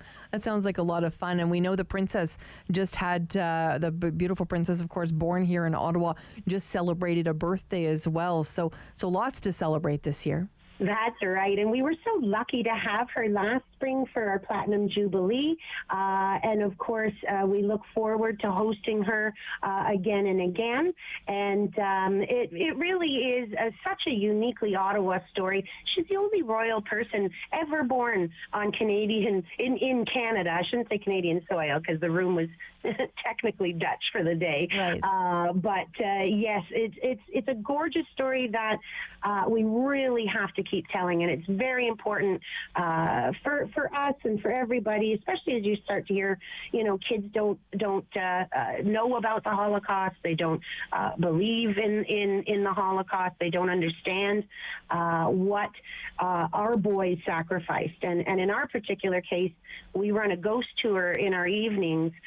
It's called Ghost of the Glebe, and you actually meet 3 of the boys that left the neighborhood right by the festival, and they didn't return. So it really allows our guests to make that connection that these tulips represent boys that sacrificed, and I say boys because it was mostly men at that time.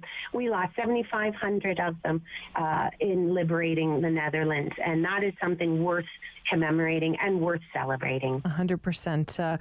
Joe, thanks for your time and thanks for everything you do. I know we're going to talk again soon. You bet. We got so much going on. We're going to have to talk about that sound and light show eventually. Yep. Look forward to it, Joe. Let's stay in touch. Joe Riding, GM of the Canadian Tulip Festival. I cannot think of a better person to head up that Tulip Festival than Joe Riding. She does a fantastic job. We love her so much. Spends a lot of time here on City News as we get closer and closer to the big Tulip Festival. But for right now, we're keeping our eyes on how chilly it's going to be. Stay nice and warm, everyone. Make sure those pets stay nice and safe as well. And the kids are all bundled up. Stay with us here on City News. The Sam Laprade Show. Tune in again for local news and community views on City News. 101.1 FM and 1310 AM. You're suffering from depression?